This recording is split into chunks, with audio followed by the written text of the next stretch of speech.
आहे डॉक्टर नरेंद्र दाभोलकर यांच्या सोबत त्यांनी प्रश्न मनाचे या पुस्तकाचे लिखाण केलेले आहे. विवेकाच्या वाटेवर हे पुस्तक देखील त्यांनी लिहिलेले आहे आणि या पुस्तकाला राज्य शासनाचा पुरस्कार देखील मिळालेला आहे. सध्या कोरोनाच्या काळामध्ये मानस मैत्र नावाची हेल्पलाईन ते चालवतात. या मानस मैत्र हेल्पलाईनच्या वतीनं ते मोफत समुपदेशन करतात आणि त्याचबरोबर 500 लोकांचं ट्रेनिंग देऊन मानस मित्र ही संकल्पना समाजामध्ये ते राबवत आहेत. असे आजचे तज्ञ, आजचे विषयाचे व्याख्याते डॉक्टर हमीद दाभोलकर उपस्थित आहेत. त्यांचं मी स्वागत करतो आणि त्यांना विनंती करतो की कृपया आपल्या विषयाची मांडणी त्यांनी करावी. डॉक्टर हमीद दाभोलकर. नमस्कार. धन्यवाद फारुख. माझा आवाज ऐकायला येतोय व्यवस्थित? हो, येतोय.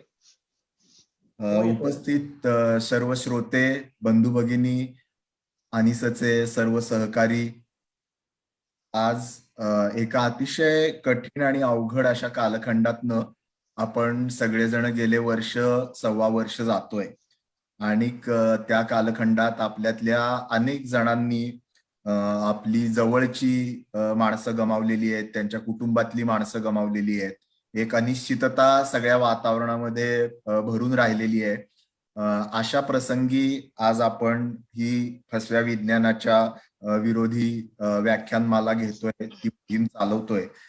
या परिस्थितीचं गांभीर्य आणि त्याची पार्श्वभूमी ही आपल्या सगळ्यांना माहिती आहे आणि कदाचित म्हणूनच या फसव्या विज्ञानाच्या विषयी आज बोलणं हे कधी नव्हे इतकं महत्वाचं झालं आहे.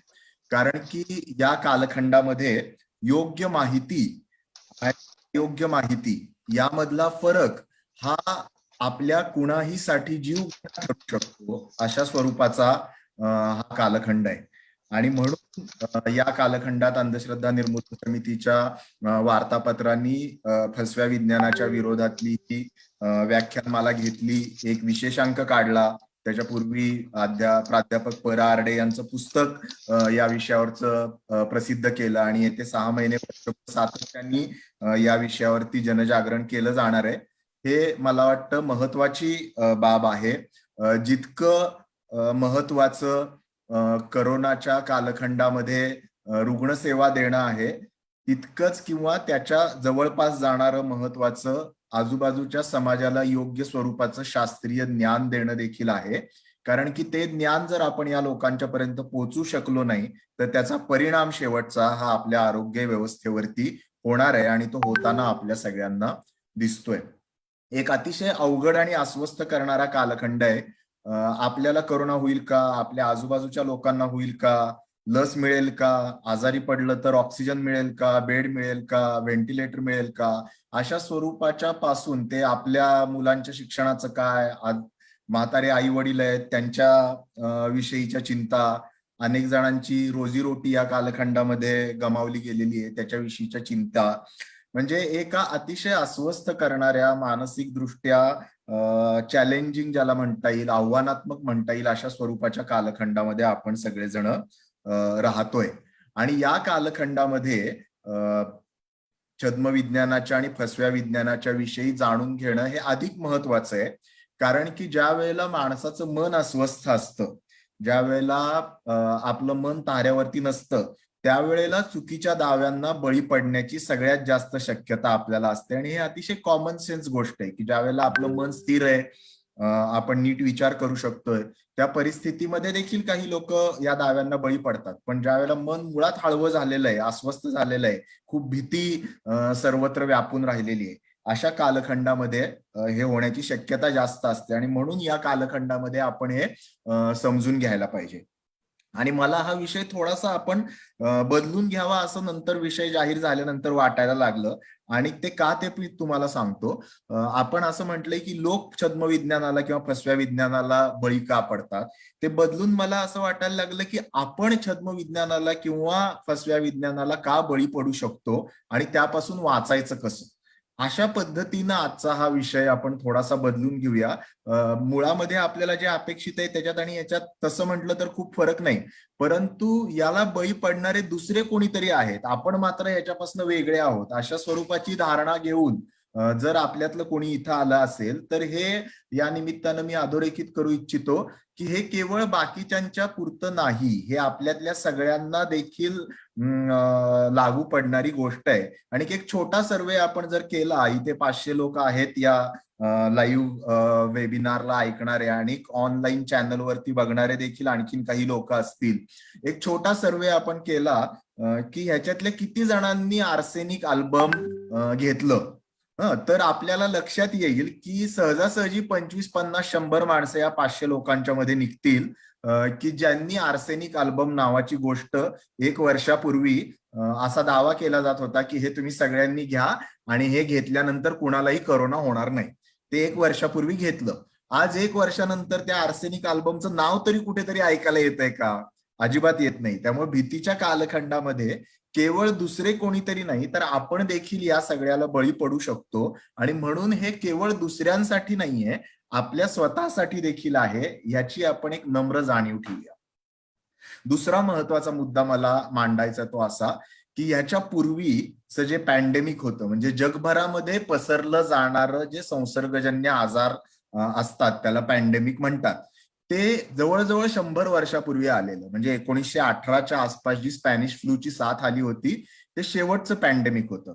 आणि त्या पॅन्डेमिक नंतर गेल्या 100 वर्षामध्ये जगभरामध्ये अशा स्वरूपाचं भीतीचं सावट पसरवेल असा आजार आपण बघितलेला नाही. त्यापूर्वी अशा स्वरूपाच्या साथी मोठ्या प्रमाणामध्ये यायच्या आणि आपल्यातल्या अनेकांना याची कल्पना आहे की ज्या वेळेला अशा स्वरूपाच्या साथी होतात तर त्या साथी या माणसाच्या मुळातल्या अस्तित्वाची जी भीती असते त्या भीतीला ते छेडतात.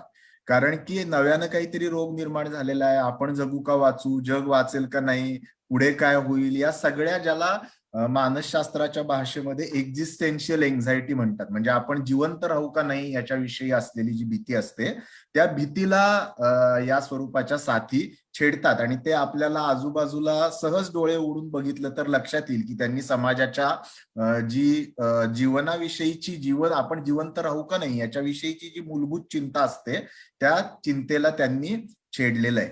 आता महत्वाचा मुद्दा मला तुम्हाला सांगायचा तो असा की आपल्या समाजामध्ये निर्माण झालेली बरीच सारी कर्मकांड, बऱ्याच साऱ्या अंधश्रद्धा या स्वरूपाच्या एक्झिस्टेन्शियल एन्झायटी, म्हणजे ज्याला आपण जगू का मरू, हे होतंय ते काय आहे, याच्यावरती आपला ताबा आहे का नाही, या स्वरूपाच्या भीतीमधून निर्माण होतात. म्हणजे डॉक्टर दाभोळकरांची भाषणं तुम्ही ऐकली असतील. डॉक्टर पूर्वी सांगायचे की विजा कार्यकारण भाव लोकांना कळायचं नाही, त्यावेळेला ज्या वेळेला आकाशात विजा कडकडायच्या त्यावेळेला लोकांना कळायचं नाही कशामुळे वीज कडकडते आणि कशामुळे माणूस ती पडते कुठं आणि माणूस मरतो कसा.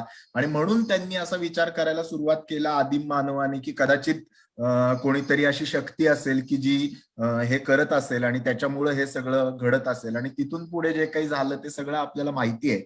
पण माझा महत्वाचा मुद्दा असा आहे की ह्यात निर्माण झालेली बहुतांश कर्मकांड, प्रथा, धार्मिक श्रद्धा देखील, यांचा उगम कधी झाला, त्या कशा तयार होतात याच्याविषयी आपल्याला काहीही माहिती मिळू शकत नाही आजच्या कालखंडात. म्हणजे साधं उदाहरण देतो मी तुम्हाला की वटसावित्रीचे पूजा, हे 7 फेरे मारले की पुढच्या वर्षी, पुढच्या जन्मी चांगला पती मिळतो, ही कधी निर्माण झाली माहिती नाही आपल्यातल्या कोणालाही. अशा कितीतरी आहेत. म्हणजे शिंकल्यावरती काहीतरी होतं, शनिवारी हे केल्यावरती ते होतं, की या दिवशी केस कापू नयेत, उमऱ्यावरती ते करू नयेत. कधी सुरुवात झाली या गोष्टींची कुणालाही माहित नाही. कुणीतरी मागणं मागणं मागणं मागणं अशा हजारो वर्ष त्या आपल्याला सांगत आलेल्या आहेत. मला सांगायचा महत्वाचा मुद्दा असा आहे की करोनाच्या कालखंडाने आपल्या सगळ्यांना पहिल्यांदा ही अशी एक संधी दिलेली आहे की ज्या कालखंडात याची देही याची डोळा कर्मकांडांचा किंवा अंधश्रद्धांचा उगम होताना आपल्याला बघता येऊ शकतो. आणि ज्या वेळेला आपण अंधश्रद्धांचा उगम किंवा कर्मकांडांचा उगम कसा होतो हे बघतो आपण, त्यावेळेला आपण हे समजून घेण्याची आपली क्षमता नक्की वाढते की पूर्वी हे कसे निर्माण झाले असतील. एक कर्मकांड मी सांगतो, एकदम आधुनिक नवीन ब्रँड न्यू कर्मकांड आहे, करोना मैया. की यापूर्वी कधीही करोना मैयाच्या विषयी कुठेही काही बोललं गेलेलं नाही, कारण करोना हा नावच आपल्याला यापूर्वी इतक्या मोठ्या प्रमाणात माहिती नव्हतं. त्यामुळे बिहार, उत्तराखंड, उत्तराचल आणि झारखंड मधल्या लोकांना ते माहीत असण्याचं कारण नाही. करोना आल्यानंतर त्यांनी काय केलं तर एका ठिकाणी जाऊन ते काय 4 गोष्टी पुरल्या आणि शुक्रवार करायला सांगितले आणि तिथे मंदिर बांधलं आणि असं सांगितलं की करोना मैयाची पूजा करायची, कर्मकांडाचा जन्म झाला. हे आपण बघितलं.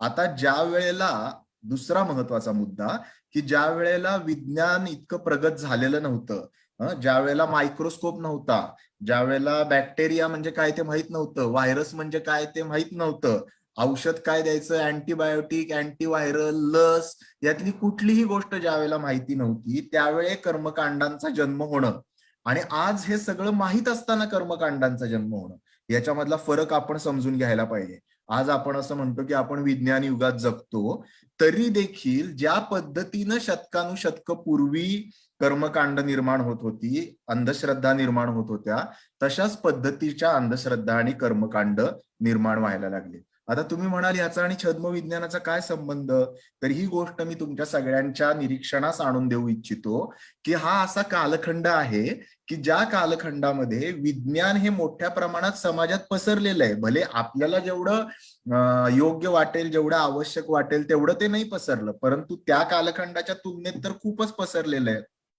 त्यामुळे हा पहिला असा कालखंड आहे की ज्या वेळेला आपल्याला एका बाजूला विज्ञानाची परिभाषा वाचून बोंधुगिरी करणं आणि दुसऱ्या बाजूला धर्माची परिभाषा वापरून बोंधुगिरी करणं, अशा दुहेरी आव्हानांना सामोरं जायला लागतंय.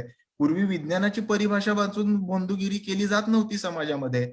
त्यामुळं अंधश्रद्धा कशा निर्माण होतात, कर्मकांड कशी निर्माण होतात फसवणारी, आणि छद्मविज्ञानाचे दावे कसे निर्माण होतात, या दोन्ही मला सांगायचा मुद्दा असा आहे की या दोन्हीमध्ये खूप मोठ्या प्रमाणामध्ये साम्य आहे.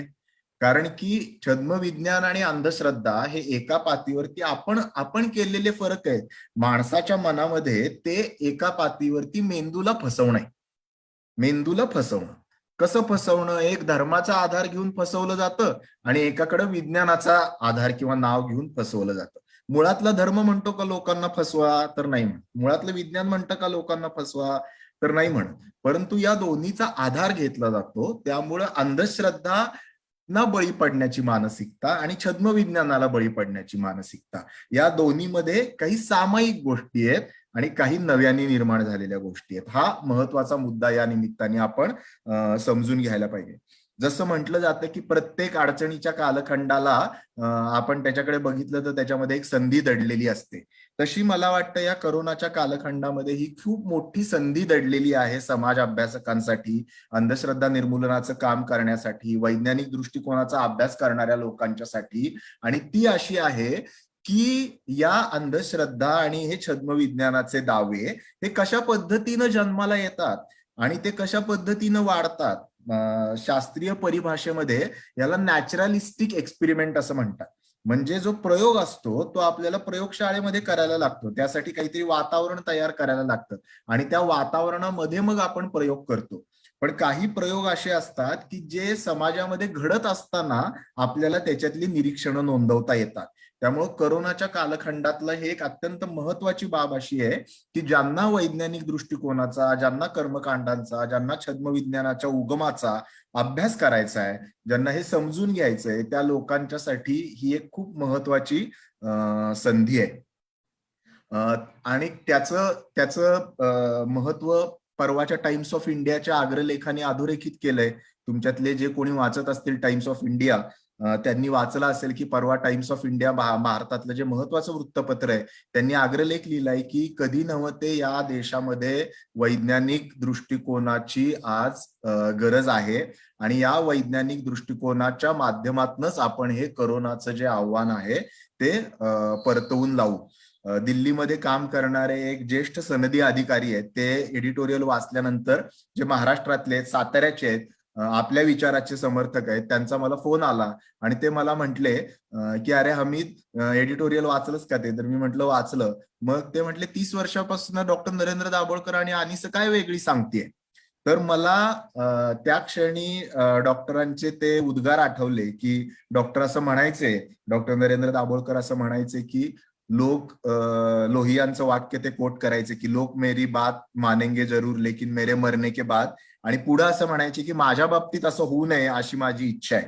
पण खंत अशी आहे की ते आज घडलेलं आहे. आज समाज म्हणून आपल्याला एका बाजूला छद्मविज्ञान आणि अंधश्रद्धांचा ऑक्टोपस हा जरी आपल्या आजूबाजूला पसरत असला तरी आपल्या सगळ्यांना मनोमन हे पटलेलं आहे, कळलेलं आहे की यामधनं जर बाहेर पडायचं असलं तर वैज्ञानिक दृष्टिकोनाशिवाय दुसरा आपल्याला तरणोपाय नाही. आणि त्यामुळं या सगळ्या गोष्टींकडे आपण काय नजरेने बघू शकतो हे मला थोडंसं सुरुवातीला आपल्या सगळ्यांच्या समोर सांगायचं होतं. दुसरा महत्वाचा मुद्दा आहे डॉक्टर नरेंद्र दाभोळकरांचंच मी तुम्हाला उदाहरण जे आपण बघत होतो तेच थोडंसं पुढे नेऊन सांगतो. डॉक्टर तुमच्यातले अनेक अनिसचे कार्यकर्ते आहेत. तुम्ही हे भाषण नरेंद्र दाभोळकरांचं अनेक वेळा ऐकलं असेल, लिहिलेलं वाचलं असेल. विवेकवादाविषयी ते बोलताना असं म्हणायचे, मांडणी करताना, की धर्म आणि विज्ञान यांची दोन क्षेत्रामध्ये खरं तर जुगलबंदी राहिलेली आहे. त्यातला पहिला प्रश्न आहे सत्य काय, आणि दुसरा प्रश्न आहे इष्ट काय, म्हणजे व्हॉट इज ट्रूथ आणि व्हॉट इज गुड. तर त्या मांडणीमध्ये डॉक्टर असं सांगायचे की व्हॉट इज ट्रूथ म्हणजे सत्य काय आहे, याविषयीच्या क्षेत्रात गेल्या 300 वर्षात विज्ञानाने धर्माचा निर्णायक, हे डॉक्टरांचे शब्द आहेत, निर्णायक पराभव केलेला आहे असं डॉक्टर म्हणायचे. आणि डॉक्टर गेल्यानंतरच्या गेल्या 7 वर्षाचा कालखंड याला आज सत्योत्तर जग असं म्हटलं जातं, पोस्ट ट्रूथ वर्ल्ड.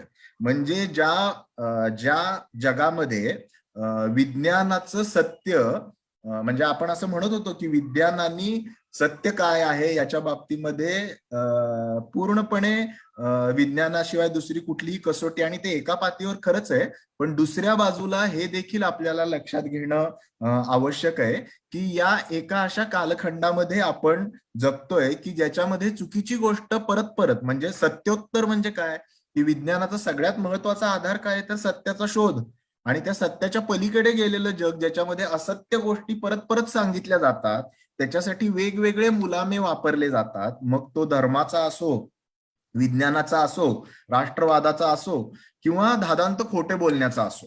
तर या सगळ्या कालखंडामध्ये आपण जगतोय, आणि म्हणून या गोष्टी देखील समजून घेणं आपल्याला महत्वाचं आहे की नारायण सुर्वेंची ती कविता तुम्हाला माहिती असेल कदाचित, की त्यांनी सूर्य देखील बाजारात आणला, अशा त्या कवितेच्या ओळी आहेत. तसं तसं या लोकांचं असं झालेलं आहे की त्यांनी विज्ञान देखील बाजारात आणलं.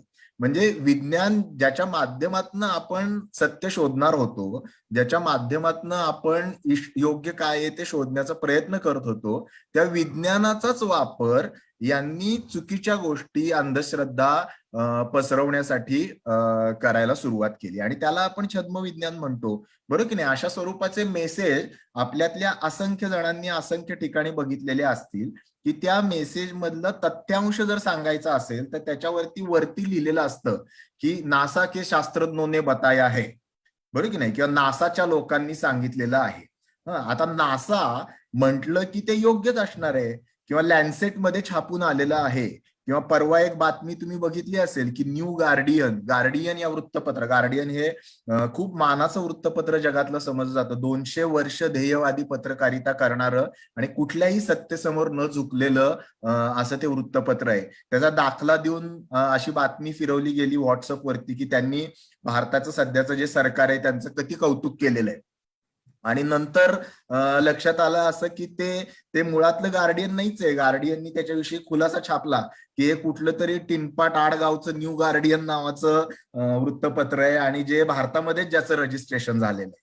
तर म्हणजे अशा पद्धतीनं ज्याला आपण ग्रंथ प्रामाण्य म्हणायचो धर्माच्या ह्याच्यामध्ये, किंवा शब्द प्रामाण्य म्हणायचो, म्हणजे अंधश्रद्धांच्या बाबतीमध्ये ग्रंथ प्रामाण्य मांडणं, शब्द प्रामाण्य मांडणं, यामधनं अंधश्रद्धा निर्माण होतात. आता तीच जी तंत्र आहे किंवा तेच जे टेक्निक आहे, ते तंत्र हे छद्मविज्ञानाच्या प्रसारासाठी देखील वापरलं जायला लागलं. म्हणजे तुम्हाला काय माहितीये, गार्डियन मध्ये असं आलेलं आहे, म्हणजे आमच्या धर्मग्रंथात असं लिहिलेलं आहे आणि गार्डियन मध्ये असं आलेलं आहे, ह्याच्यामध्ये काही म्हटलं तर लॉजिकली फारसा फरक नाही. दुसऱ्या बाजूला हे देखील आपण समजून घ्यायला पाहिजे की नेचरमध्ये आलेलं आहे. नेचर हे जगातलं एक प्रसिद्ध वैज्ञानिक दृष्टिकोनाचा पुरस्कार करणारं, सगळ्यात चांगल्या पद्धतीचं शास्त्रीय माहिती असते अशा स्वरूपाचं नियतकालिक आहे. तर त्याच्यामध्ये आलेलं आहे, नासानी लिहिलेलं आहे, अशा स्वरूपाचे कितीतरी मेसेज. म्हणजे ग्रंथ प्रामाण्य किंवा शब्द प्रामाण्य या गोष्टी किंवा अमेरिकेतल्या हार्वर्डच्या या शास्त्रज्ञांनी, मी तुम्हाला पुढे त्याच्याकडे येणार आहे. मला आपल्या एका सहकार्याने सांगितलं मानसशास्त्रीय दृष्ट्या देखील मनशांती वगैरे अशा ज्या सगळ्या गोष्टी आहेत त्याच्याविषयी पण तुम्ही बोला, म्हणून मी मनशांती विषय असलेली एक वेबसाईट बघत होतो आजच्या व्याख्यानाची तयारी करताना.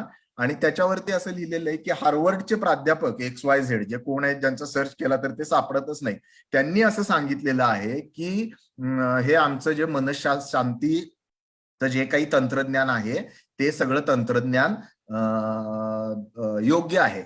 आता हे कोण बाबा हे हार्वर्डचे, आणि हार्वर्ड कोण? म्हणजे हे आमच्या धर्मग्रंथात सांगितलेल्या पेक्षा काही फार वेगळं नाही. हार्वर्ड चुकू शकत नाही का? हार्वर्डचा तो माणूस चुकू शकत नाही का?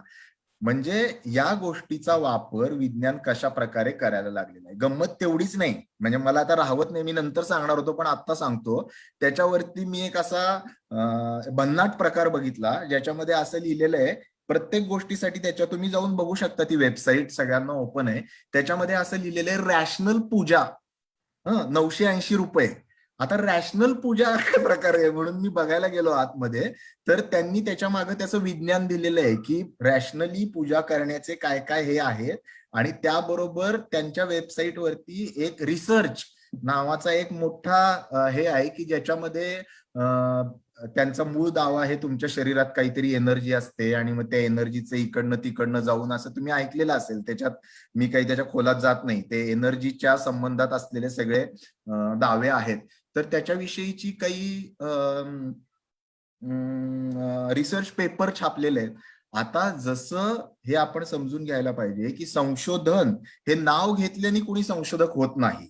आणि जसं भोंदूगिरी करणारे लोक हे धर्माच्या, मग तो हिंदू, मुस्लिम, ख्रिश्चन, इसाई, बुद्ध कुठलाही असो, त्याच्या नावाखाली भोंदूगिरी करणारे लोक असतात, तसं विज्ञानाच्या नावाखाली देखील भोंदूगिरी करणारे, रजिस्ट्रेशन केलेले, स्वतःला शास्त्रीय म्हणणारे, कारण त्यांना लक्षात आलंय की शास्त्रीय म्हटलं की आपलं जे प्रॉडक्ट आहे ते बाजारामध्ये पटकन विकलं जातं.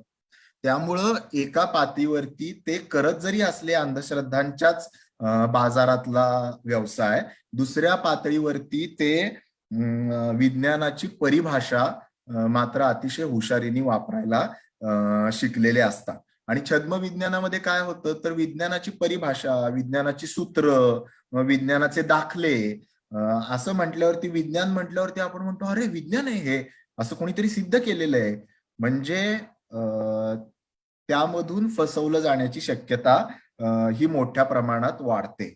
त्यामुळं सध्याचा जो छद्म विज्ञानाचा किंवा फसव्या विज्ञानाचा या बहुरूपी मायाजालाशी आपल्याला सामना करायचा आहे, ते एकाच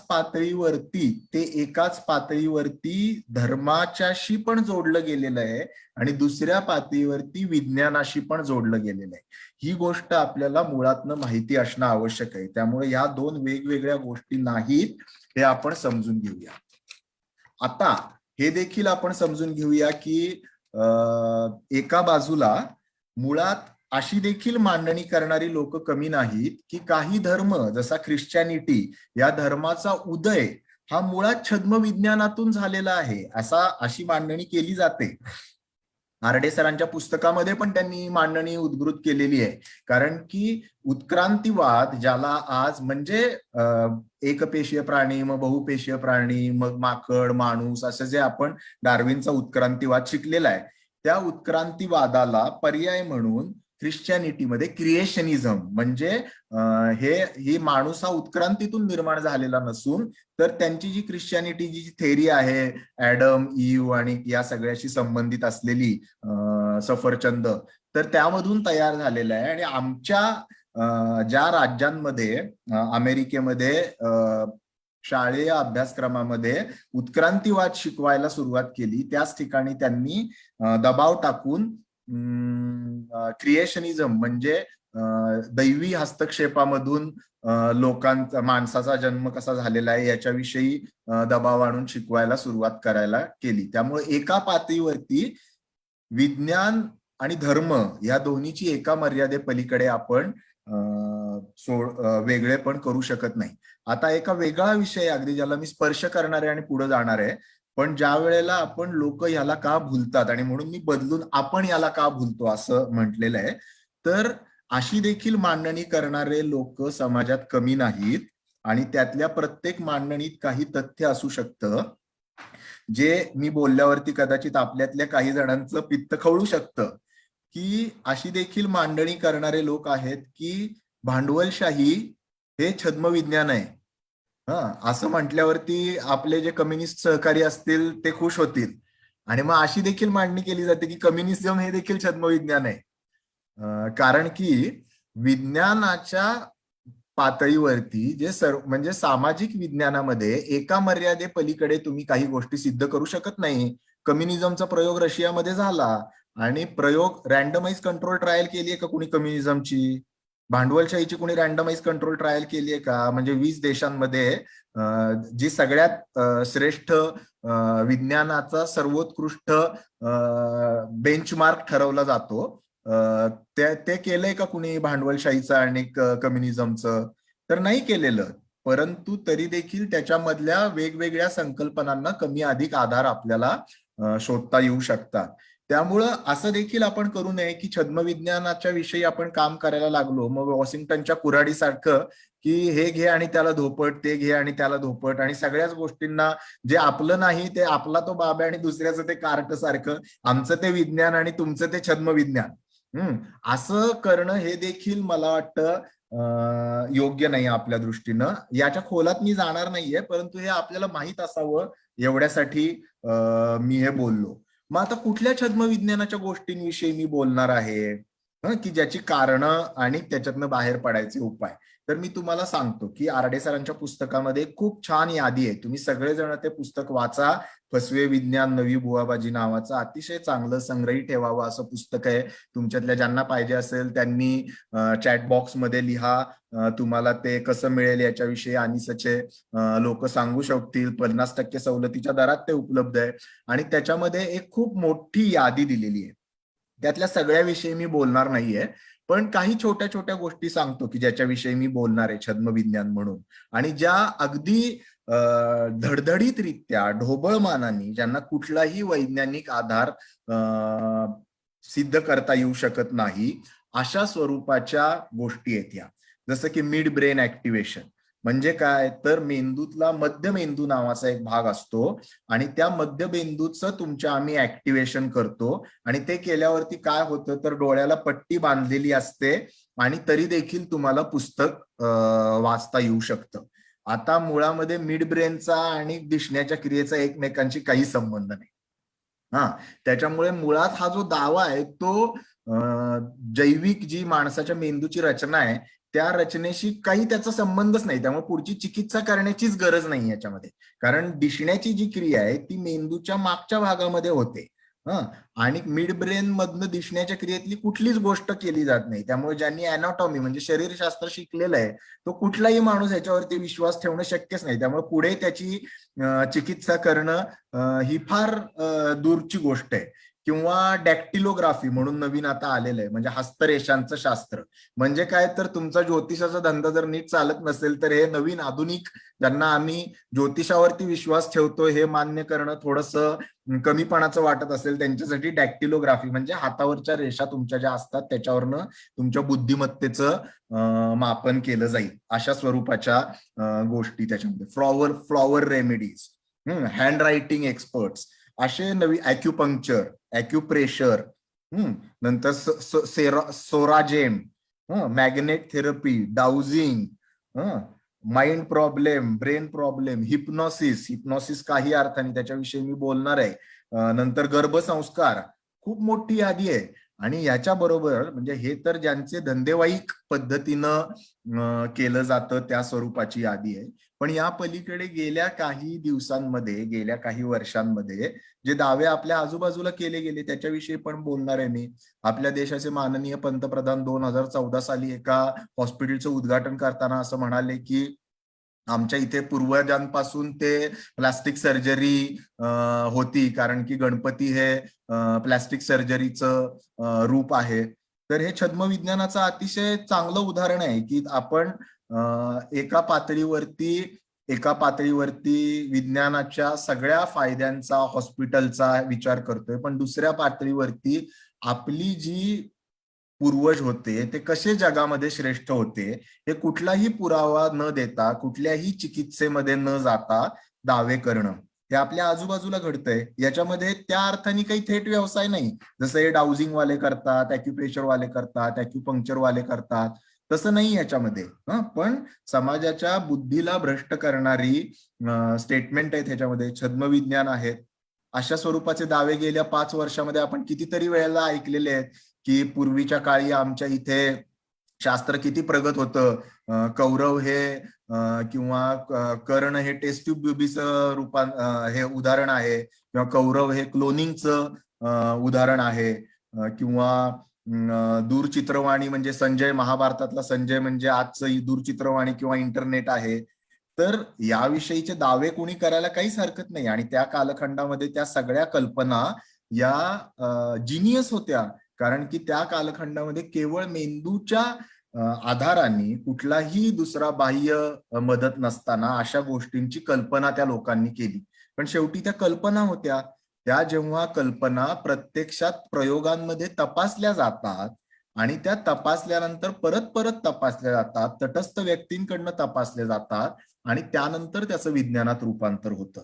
त्यामुळे यातली कुठलीही गोष्ट ही चिकित्सेला ओपन नाही, चिकित्सेला उपलब्ध नाही. आणि म्हणून आपल्याला समजून घ्यायला पाहिजे की हे सुद्धा सगळे छद्मविज्ञानाचे दावे आहेत. गमतीचा भाग असा की मगाशी मी जसं म्हटलं ना, त्यांनी सूर्य देखील बाजारात आणला, तसं त्यांनी इंडियन सायन्स काँग्रेसला देखील सोडलं नाही. 2015, 16, 17 सालच्या इंडियन सायन्स म्हणजे जी भारतातल्या शास्त्रज्ञांनी शास्त्र या विषयावरती एकत्र येऊन उहापोह करावी म्हणून जी कॉन्फरन्स भरते, त्या कॉन्फरन्समध्ये अशा स्वरूपाची प्रेझेंटेशन केली गेली की शंखनाद करून मी माझं सेशन चालू करतो, कारण त्याच्यामुळे पॉझिटिव्ह एनर्जी सगळीकडे भरली जाईल आणि तुम्हाला आरोग्य चांगलं मिळेल. एका माणसांनी असा पेपर सबमिट केला, त्याच्यामध्ये जे कॅप्टन होते पूर्वी वायुदलामध्ये, की प्राचीन भारत आणि विमान उडवण्याची कला. तर हे सगळं आपल्या आजूबाजूचं वास्तव आहे. या सगळ्या छद्मविज्ञानाचं जे मायाजाल आहे त्याच्या अनुषंगाने मी आपल्या सगळ्यांशी बोलणार आहे. आता हे सगळं घडत असताना आपल्या इथले जे भले मोठे थोर म्हणता येतील अशा स्वरूपाचे बाबा बुवा आहेत, अशांची काही 4-5 जणांची पण मी उदाहरणं देऊ इच्छितो मुद्दामून या ठिकाणी. आणि त्यासाठी तुम्ही ऑनलाईन जाऊन जर सर्च केलात तर तुम्हाला सहज मिळेल. तर श्री नावाचे एक आहेत असेच खूप मोठे, ज्यांना काही लक्षावधी लोक फॉलो करतात, ज्यांचे स्वतःचे चॅनल आहेत, जे अगदी काश्मीर पासून कन्याकुमारी पर्यंत कुठल्याही विषयावरती बोलणं त्यांना वर्ज्य नाही. तर त्यांनी करोनाची इम्युनिटी वाढवण्यासाठी एक औषध चालू केलं, आणलं बाजारामध्ये. आणि त्याच्याविषयीचा व्हिडिओ तुम्ही बघा जाऊन, उपलब्ध आहे, त्यांच्या स्वतःच्या आवाजामध्ये उपलब्ध आहे. आणि ते असं सांगताय की हे औषध तुम्ही घ्या आणि या औषध घेतल्यावरती तुम्हाला करोना होणार नाही, म्हणजे ना के बराबर, म्हणजे थोडं सुद्धा शक्यता नाही. आणि जर तुम्हाला झालाच असेल तर 2-4 दिवसात बरा होईल, असा दावा ते करतायत. त्या दाव्याच्या पुष्ट्यार्थ म्हणजे त्याच्या समर्थनार्थ ते काय सांगतायत, हमने 100 लोगों पे इसका ट्रायल किया है, रिसर्च ट्रायल किया है. 100 लोकांवरती आम्ही ह्याची रिसर्च ट्रायल केली आणि त्यातल्या 99 लोकांना बरं वाटलं आणि एका माणसाला फक्त थोडीशी लक्षणं आली. आणि तरी देखील बरं आहे, म्हणजे आपलं आरोग्य मंत्रालय काही बाबतीत तरी चांगलं काम करतंय असं म्हणायला काही हरकत नाही. की तेच सांगतायत की आरोग्य मंत्रालयाने आम्हाला असं सांगितलं की तुम्हाला जर याला सँक्शन पाहिजे असेल तर 80,000 लोकांवरती तुम्हाला कमीत कमी ही ट्रायल करायला लागेल.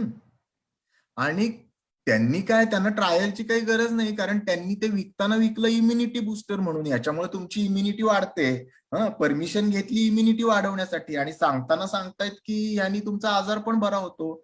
आता 100 लोक कुठनं आणली, ती आधी करोना झालेली होती का, बरी झालेली होती का, कोणी टेस्ट केलं, तुम्हीच टेस्ट केलं का दुसऱ्या लोकांनी टेस्ट केलं? या देशामध्ये ICMR नावाची संस्था आहे, Indian council for medical research, NIV नावाची संस्था आहे.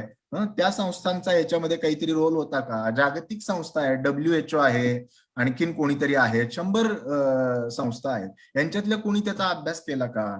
एखाद्या गोष्टीचा प्रभावी आहे ते समजण्यासाठी, ज्याला सॅम्पल साईज म्हणतात प्रयोगाचा, म्हणजे किती लोकांवरती जर प्रयोग केला तर हे सिद्ध होतं, याच्याविषयीचे आकडे म्हणजे काय, तर ह्यांनी 100 म्हटलं की 100, हा त्यांचा दावा करण्याची पद्धती आहे, हे तुम्ही लक्षात घ्या. आणि हे आपल्या आजूबाजूला घडतंय. दुसरे एक सद्गुरू आहेत, ते सद्गुरू पण अशा स्वरूपाचे दावे करण्यापासून, तुम्ही जर बघितलं असेल तर गेल्या वर्षभरामध्ये बहुतांश मेन पेपर आहेत जे आपले, त्या सगळ्या पेपरमध्ये यांचे कॉलम भरभरून वाहत आहेत की कसं तुम्ही काय काय करायला पाहिजे. खरं तर त्यातले कॉलम तुम्ही जर नीट वाचले ना, तर त्याच्यामध्ये बेसिक मानसशास्त्र सोडलं तर काही नाही. साध्या साध्या मानसशास्त्रातल्या गोष्टी आहेत ज्या कोणीही सांगू शकतं, आपला मानस मित्र पण सांगू शकतो. त्यासाठी सद्गुरू श्री श्री रामदेव यांची कुणाचीही गरज नाही, हे तुम्ही लक्षात घ्या. रामदेव बाबांनी तर त्याच्या पलीकडे गेले, त्यांनी आधी औषध जाहीर केलं, नंतर आरोग्य मंत्र्यांच्या बरोबरीनं आधी लस काहीतरी त्यांनी जाहीर केली, मला वाटतं, मला तर नक्की आठवत नाही काय त्यांनी जाहीर केलं ते, एखादं औषध जाहीर केलं, मग त्याला म्हटले इम्युनिटी बुस्टर म्हटले. आता कुठे गेलं ते? आता त्याच्याविषयी कोणी बोलत नाही, बरोबर की नाही?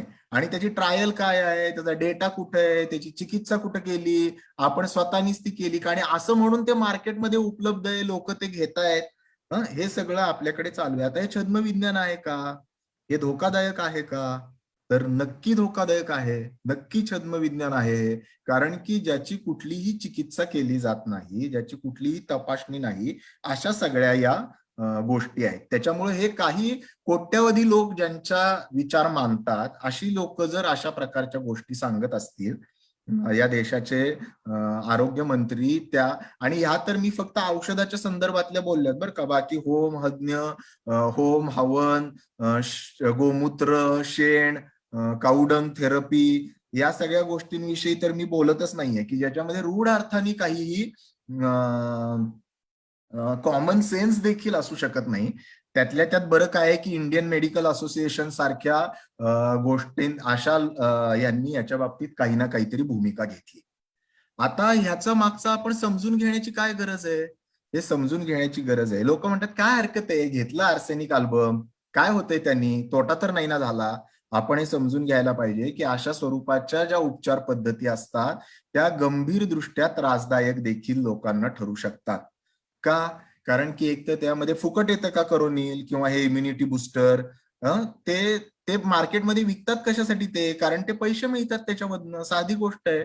आणि ते पैसे वापरून त्याच्यातनं ते अर्थसत्ता आणि पुढे जाणारी धर्मसत्ता, या दोन्हीसाठी तुम्हालाच चुकीच्या गोष्टी विकून, आपल्यालाच चुकीच्या गोष्टी विकून त्याचा वापर केला जातो आणि आपण मूर्ख बनतो. कारण की आपल्याला विज्ञानाची खरी पद्धती माहिती नसते, आपण समजून घेतलेली नसते, आपण केवळ भीतीपोटी ते विकत घेतो. त्यातनं वेळ जातो, श्रम जातो, पैसा जातो. स्टीव्ह जॉबचं उदाहरण तुम्हाला माहित असेल. स्टीव्ह जॉब हा ऍपल कॉम्प्युटर म्हणजे तंत्रज्ञान, विज्ञान तंत्रज्ञानातला दादा, की ज्याच्या कर्तृत्वाविषयी आणि ज्याच्या ह्याच्याविषयी किती बोलावं तितकं कमी आहे. पण ज्या वेळेला त्याला पॅन्क्रियाचा आजार झाला त्यावेळेला त्यांनी 1 वर्ष नॅचरोपॅथी, गाजराचा ज्यूस आणि काय काय काय काय करण्यामध्ये घालवलं. आणि त्यानंतर तो आजार इतका बळावला की उपचारासाठी आवश्यक असलेला कालावधी हा तोपर्यंत निघून गेला होता. म्हणजे तुम्ही विज्ञानाचं, डॉक्टर जे म्हणायचे की त्यांनी विज्ञानाची सृष्टी घेतली होती सगळी, पण दृष्टी नव्हती घेतली. त्यामुळे या गोष्टी, या मगाशी फारुकनी सांगितलं की इतक्या लोकांचे जीव गेले त्याच्यामध्ये. लोक आर्सेनिक अल्बम घेऊन फिरणारी अशी मी बघितली की मास्क घालायची काय गरज आहे आम्हाला, आता आम्ही आर्सेनिक अल्बम घेतलंय, किंवा आम्ही हे इम्युनिटी बुस्टर घेतलंय, आम्हाला सोशल डिस्टन्सिंग नाही पाळलं तरी पण चालतंय. अशा स्वरूपाच्या गोष्टींच्या मधून याचे धोके तयार व्हायला लागतात. आणि म्हणून ह्याच्याविषयी आपण समजून घ्यायला पाहिजे. आणखीन गंभीर बाब अशी आहे की हे नुसतं धोकादायक नाही तर हे धादांत खोटं आहे. हे जी माणसं त्या डॉक्टरवरती, त्या बाबावरती विश्वास ठेवून ही औषधं घेत आहेत, त्यांची फसवणूक नाहीये का? ही कृतज्ञता नाहीये का, की आपल्यावर विश्वास ठेवून जी माणसं घेत आहेत त्यांना आपण योग्य ती गोष्ट द्यायला पाहिजे, ती आपण चुकीची गोष्ट देता कामा नये. त्यांना खोटी आशा नाही दाखवता कामा, की ही आशा घेतल्यानंतर तुमचा करोना बरा होईल म्हणून 4 दिवस तो माणूस घरामध्येच राहिला, मी गोळ्या घेतल्यात, आणि नंतर करोना वाढल्यावरती डॉक्टरकडे गेला तर त्याची जबाबदारी कोण घेणार? त्यामुळे या सगळ्या गोष्टींचा गंभीर परिणाम होऊ शकतो, याची आपण नोंद घ्यायला पाहिजे. आता सगळ्यात महत्वाचा भाग, की असं का बरं घडतं? आपण आपल्या आजूबाजूला इतकी लोक जे आपल्याला रूढ अर्थाने चिकित्सक वाटत असतात, जे आपल्याला रूढ अर्थाने शाणी सुरती वाचत असतात, विचार करणारी वाटत असतात, ती माणसं देखील या गोष्टींना बळी पडलेली आपण ज्या वेळेला बघतो त्यावेळेला आपल्यालाच आतमधून हलायला होतं, की अरे ते ब्रुटस यू टू असं म्हणतात ना, तसं ते आहे, की अरे तुम्ही तर विज्ञानवादी आणि तरी पण तुम्ही हे कसं करताय, असा प्रश्न आपल्या मनामध्ये येऊ शकतो. पण हे जर आणि हे आपल्या आजूबाजूला आपल्याला दिसतंय, म्हणजे केवळ याला बळी पडणारी माणसं ही धर्मबोळी आहेत का? तर नाहीत. अदरवाईज दैनंदिन जीवनामध्ये तुमच्या माझ्यासारखी विचार करणारी, वैज्ञानिक दृष्टिकोनाचा अंगीकार करणारी लोक देखील याला फसू शकतात, आणि त्याची कारणं आपण समजून घ्यायला पाहिजे. का फसतात? सगळ्यात पहिलं आणि महत्वाचं कारण आहे, मी काही महत्वाची कारणं तुम्हाला सांगणार आहे. एक सगळ्यात पहिलं आणि महत्वाचं कारण आहे ते म्हणजे भीती. आता भीती ही, आणि जी गेल्या कालखंडामध्ये आपल्याला सगळ्यांना खूप अनुभवाला आलेली आहे. मगाशी मी जी भीती म्हटली, की जी एक्झिस्टेन्शियल एन्झायटी ज्याला म्हणतात, म्हणजे आपण जिवंत राहू का नाही, जगू का नाही, याच्याविषयीची जी भीती आहे, जी मूलभूत भीती आहे माणसाची, म्हणजे जॉब लागेल का नाही, लग्न होईल का नाही, ती मुलगी मला हो म्हणेल का नाही, किंवा आणखीन काही, या वरच्या चिंता आहेत. यांनी काही फारसं आयुष्यात होत नाही, परंतु मी जिवंत राहील का नाही, ही जी भीती आहे ती माणसाला समूळ हलवते, आणि ते आपण या कालखंडामध्ये अनुभवतो.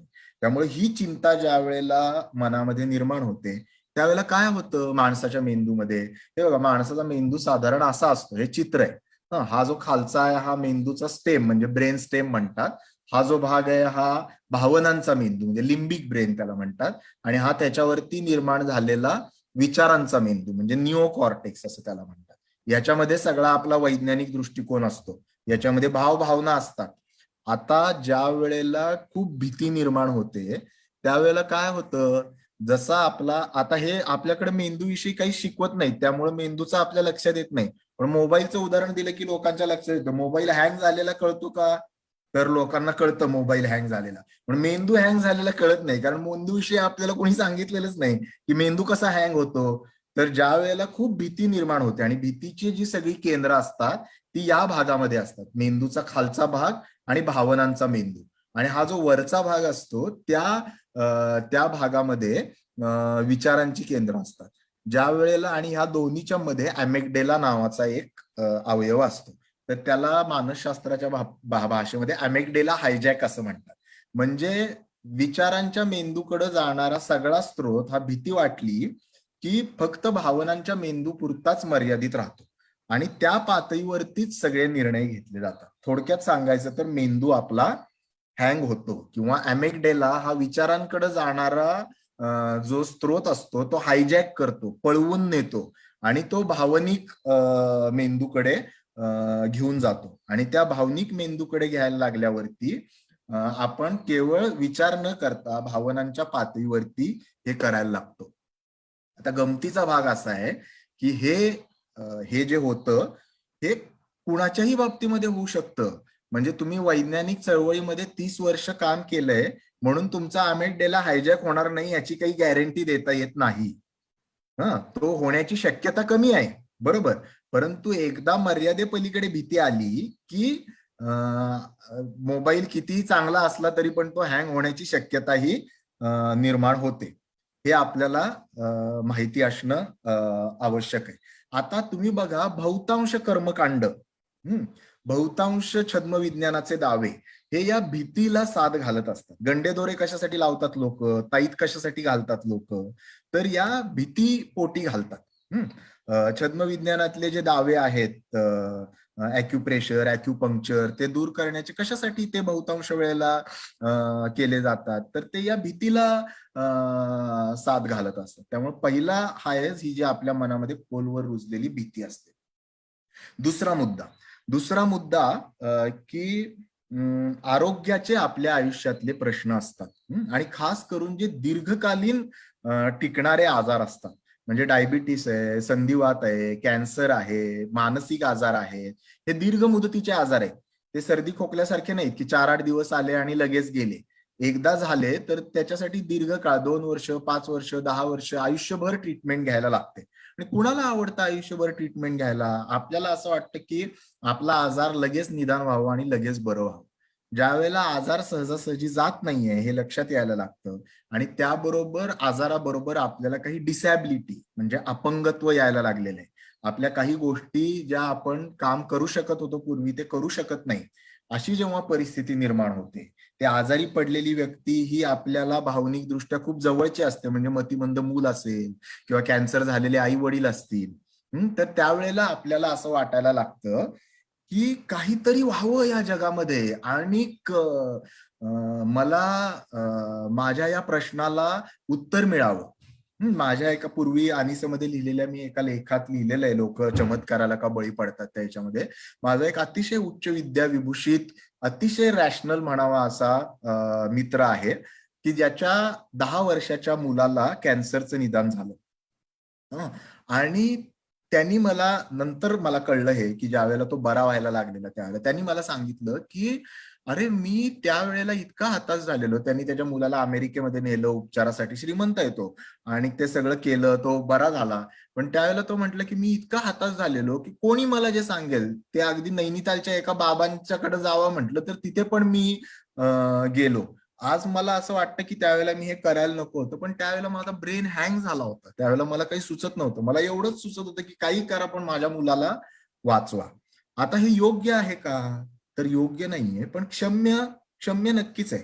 पण अडचण काय आहे की ज्या वेळेला ते न करता केवळ एवढंच करायला लागतात लोक, आणि म्हणजे मूळ उपचार आहे तो न करता हे करायला लागतात, त्यामधून गोंधळ निर्माण होतो. आता छद्मविज्ञानाची मगाशी जी आपण यादी बघितली त्यातल्या कितीतरी गोष्टी या अशा स्वरूपाच्या दीर्घकालीन आजारांना तुम्ही जर बघितलं ना, आणि त्यामधून निर्माण होणाऱ्या मानसिकतेला साथ घालत असतात. म्हणजे काय, तर तुम्ही बघा ॲक्युपंक्चर, ॲक्युप्रेशर, ते सेरोजेन, या सगळ्या गोष्टी करायला जाणारी लोक कोण असतात? तर यामध्ये सांधेवाताचं दुखणं आहे, ब्लड प्रेशर आहे, औषध घ्यायला नको, स्वतःमध्ये बदल करायला नको, रोज व्यायाम करायला नको, त्यापेक्षा कुठल्या तरी गादीवरती जाऊन झोपलं 1 तास 2 तास की बरं वाटतंय. त्यामुळं अशा आजारामधली लोक ही सहजासहजी त्याला बळी पडतात. तर हा दुसरा भाग झाला. तिसरा महत्वाचा जो भाग आहे, जो ज्याला असं म्हणतात, दोन गोष्टी आहेत, ज्याचं उदाहरण द्यायचं झालं तर गो करोना गो हे त्याचं चांगलं उदाहरण आहे, ज्याला विशफुल थिंकिंग म्हणतात मानसशास्त्राच्या भाषेमध्ये. विशफुल थिंकिंग म्हणजे आपल्याला जे व्हावंसं वाटतं त्याचा आपण विचार केला तर मग ते आपोआप जाईल. म्हणजे परीक्षेला जाण्याच्या आधी आपण मनातल्या मनात, तुम्ही लहानपणी म्हटलं असेल, आज पेपर चांगला येऊ देत, पेपर चांगला येऊ देत, पेपर चांगला येऊ देत, पेपर चांगला येऊ देत, सोपा येऊ देत, सोपा येऊ देत. मग असं म्हणण्याने काय होणार असतं का? तर काही होणार नसतं, बरोबर की नाही? पण ह्याला विशफुल थिंकिंग म्हणतात. म्हणजे काय की असं आपण म्हटल्यानी हे आपल्याला होईल प्रत्यक्षात. तसं ते आपले नेते म्हटले गो करोना गो, म्हणजे त्यांना असं वाटलं की आता गो करोना गो म्हटलं की गेला करोना, पण तसं काही झालं नाही. हे झालं विशफुल थिंकिंग. आणि दुसरं असतं ते मॅजिकल थिंकिंग. म्हणजे काय? मॅजिकल थिंकिंग म्हणजे आपण सगळेजण लहान असताना आपल्याला भूत, पर्या, अशा सगळ्यांवरती आपला विश्वास असतो. आता माझी मुलगी 6 वर्षाची आहे, ती 2-2.5 वर्षापूर्वी असं सांगायची, जगातले सगळे डायनासोर माझे मित्र आहेत, तुम्ही जर मला काही त्रास केलात ना तर मी त्या डायनासोरना बोलवीन. आणि ती थापा नशाची मारायची, तिला खरंच वाटायचं डायनासोर हे आपले मित्र आहे. तर या कालखंडात आपण सगळेजण गेलेलो असतो. आणि अनेक वेळेला गंमत अशी होते की अनेक लोक हे तिथनं पुढची आपली बौद्धिक वाढ करायचं विसरून जातात. त्यामुळं त्या कालखंडामध्ये जे भूत किंवा पर्या किंवा डायनासोर किंवा आणखीन कोणी यांच्यावरती आपण विश्वास ठेवत असतो, किंवा प्राणी बोलतात ते माझे मित्र आहेत, तुम्ही हे केलं तर मोगली किंवा आणखीन कोणी, अशा स्वरूपाचे जे सगळे गोष्ट असतात जे येतील आपल्याला भेटतील, याला मॅजिकल थिंकिंग किंवा ॲनिमल लेवल थिंकिंग असं म्हणतात. आणि हे वाढीच्या एका टप्प्यापर्यंत नैसर्गिक असतं, परंतु काही लोकांच्या मध्ये ते पुढे देखील तसंच राहतं. आणि जसे आपण वाढतो तसतसं आपल्याला हे समजून घेणं आवश्यक असतं की तो कल्पना विलास आहे आणि हे वास्तव आहे. तर ते कल्पना विलास आणि वास्तव याच्यामध्ये काही जण स्पष्ट फरक करू शकतात, त्यांच्या मेंदूकडे ती क्षमता असते, काही जणांच्याकडे ती नसते, आणि त्यामुळं ते कल्पना विलास आणि वास्तव यांची सरमिसळ त्यांच्या मनामध्ये होते, आणि त्यामुळं त्यांना अशा स्वरूपाच्या गोष्टी या खरंच असतील, अशा स्वरूपाच्या गोष्टी खरंच असतील असं त्यांना वाटायला लागतं, आणि त्यामधून त्यांचा त्याच्यावरती विश्वास बसण्याची शक्यता निर्माण होते. अजून एक मानसशास्त्रीय गोष्ट आहे ज्याला म्हणतात नार्सिसिझम किंवा टोकाचा स्वकेंद्रितपणा. म्हणजे काय, तर आपल्या देशामध्ये आजूबाजूला सर्वोच्च स्थानी असलेली लोक जे सध्या करतायत ते बघितलं तर आपल्याला लक्षात येईल म्हणजे काय ते. नार्सिसिस नावाची एक ग्रीक मायथॉलॉजी मधली संकल्पना आहे. तर तो जो नार्सिसिस होता तो स्वतःच्या प्रतिमेच्याच इतका प्रेमात पडला की तो एका तळ्याच्या जवळ जाऊन बसला, आणि तो स्वतःची प्रतिमा बघत बसला की जेवणं खाणं वगैरे सगळं विसरून गेला तो, आणि स्वतः वा वा किती छान, वा वा किती छान, मी किती छान दिसतोय, एवढंच म्हणत म्हणत तो भूक तहान विसरून गेला आणि त्याच्यामध्येच त्याचा मृत्यू झाला. तर प्रत्येक माणसामध्ये एक प्रकारचा स्वकेंद्रितपणा असतो, आणि एका मर्यादेपर्यंत तो माणसाच्या चांगल्या वाढीसाठी आवश्यक देखील असतो. पण एका मर्यादेनंतर तो स्वकेंद्रितपणा तयार झाला की माणूस स्वतःच्या दाव्यांकडे चिकित्सापूर्वक बघणं थांबवतो. म्हणजे काय होतं, त्याला असं वाटायला लागतं की माझ्या मनामध्ये जे विचार येत आहेत ते आपोआपच बरोबर आहे, त्यांची चिकित्सा करण्याची गरज नाही, मी चुकूच शकत नाही. आता आणि यामध्ये तुम्ही लक्षात घ्या तर यामध्ये जर जातीचा अभिमान, धर्माचा अभिमान, पुरुषत्वाचा अभिमान हा जर आणखीन टाकला त्याच्यामध्ये, तर त्याचं काय कॉकटेल तयार होईल. म्हणजे मुळामध्येच तुमचा एवढा अभिमान आहे तुम्हाला स्वतःविषयी नको असलेला, आणि हे सगळे अभिमान त्याच्यामध्ये घातले गेले की चिकित्सा, तपासणी या सगळ्या गोष्टी एकदम फिजूल ठरतात. त्यामुळे आज देखील तुम्ही बघितलं तर ज्याला पुरेसा आत्मविश्वास नाही तो असला दावा करेल काय हो कधी, की ते यज्ञ करा आणि त्याच्यात आहुती घाला आणि हे घाला आणि ते घाला आणि सगळे हे दुरुस्त होतील. ज्याला स्वतःविषयी आत्मविश्वास नाही तो हे करू शकणार नाही. जो स्वतःच्या खूप प्रेमात पडलेला आहे अशीच व्यक्ती अशा स्वरूपाचा दावा करू शकते, बरोबर की नाही. त्यामुळं ज्या वेळेला माणूस इतका स्वतःच्या टोकाच्या प्रेमामध्ये गुरफटून जातो, त्यावेळेला तो आपण स्वतः केलेल्या दाव्यांची देखील चिकित्सा करणं थांबवतो. आपण स्वतः जे बोलतोय, आपल्या मनात जे विचार येत आहेत ते योग्यच आहेत असं धरून तो चालायला लागतो, आणि त्यामधून तो आणि त्याच्या आजूबाजूची लोक ही त्याला फसायला लागतात. आणखीन एक मुद्दा आहे, त्याला मी म्हणतो सुपरमॅन किंवा सुपर वुमन सिंड्रोम. म्हणजे सध्याच्या कालखंडामध्ये आपल्यातल्या सगळ्यांना, स्वतःच्या पोराबाळांना हे सुपरमॅन किंवा सुपर वुमन करण्याची जी काही ओढ लागलेली आहे ना, आता हे मिड ब्रेन किंवा ते डॅक्टिलोग्राफी किंवा अशा स्वरूपाच्या ज्या सगळ्या गोष्टी आहेत की ज्या असे दावे करतात की हे तुम्ही करा आणि म्हणजे मग तुमचं पोरग म्हणजे किंवा पोरगी म्हणजे काय आता बासच. आता एक छोटं उदाहरण सांगतो मी तुम्हाला की ते छद्मविज्ञान मिड ब्रेन ऍक्टिव्हेशन माझ्या मुलाच्या शाळेमध्ये 6वी मध्ये येतो, त्याच्या शाळेमध्ये आलेले ते मिड ब्रेन ऍक्टिव्हेशन करणारे लोक. आणि मग ते संस्थापक आमच्या ओळखीचे आहेत, त्यामुळे ते म्हटले तुम्ही जरा याची चिकित्सा करावं, म्हणून त्यांच्याशी बोलायला गेलो मी आणि मुग्धा. तर त्यांनी आम्हाला सांगितलं की बाबा असं असं असतं, तर काय करायचं, तर डोळ्यावर पट्टी बांधायची आणि ते म्युझिक ऐकवायचं, आणि ती पट्टी बांधली की त्याच्यानंतर समोर तुम्हाला जर 600 पानाचं पुस्तक दिलं तर 600 पानाचं पुस्तक ते मूल अर्ध्या तासात वाचतं. मी त्यांना म्हटलं ते बाकीचं सगळं राहू दे, 600 पानाचं पुस्तक मुलाने अर्ध्या तासात कशाला वाचायला पाहिजे, 1 वर्ष दिलंय ना त्याला ते वाचायला, वाचू देत की वर्षभर. आणि दुसरी गोष्ट, जे वाचण्यासाठी डोळे दिले ते डोळे बंद करून कशाला वाचायचं? डोळे बंद करून वाचल्याने काय आणखीन वेगळं डोक्यात जाणार आहे का? त्यापेक्षा डोळे उघडून वाचू देत ना त्याला. आता हे देखील लोक, एवढा देखील लोक विचार करत नाहीत, कारण की त्यांच्या मनावरती ते भूत बसलेलं असतं की माझ्या पोराला बाकीच्यांच्या पेक्षा काहीतरी वेगळं असायला पाहिजे, त्याच्याकडे काहीतरी वेगळी पॉवर, भारी पॉवर असायला पाहिजे.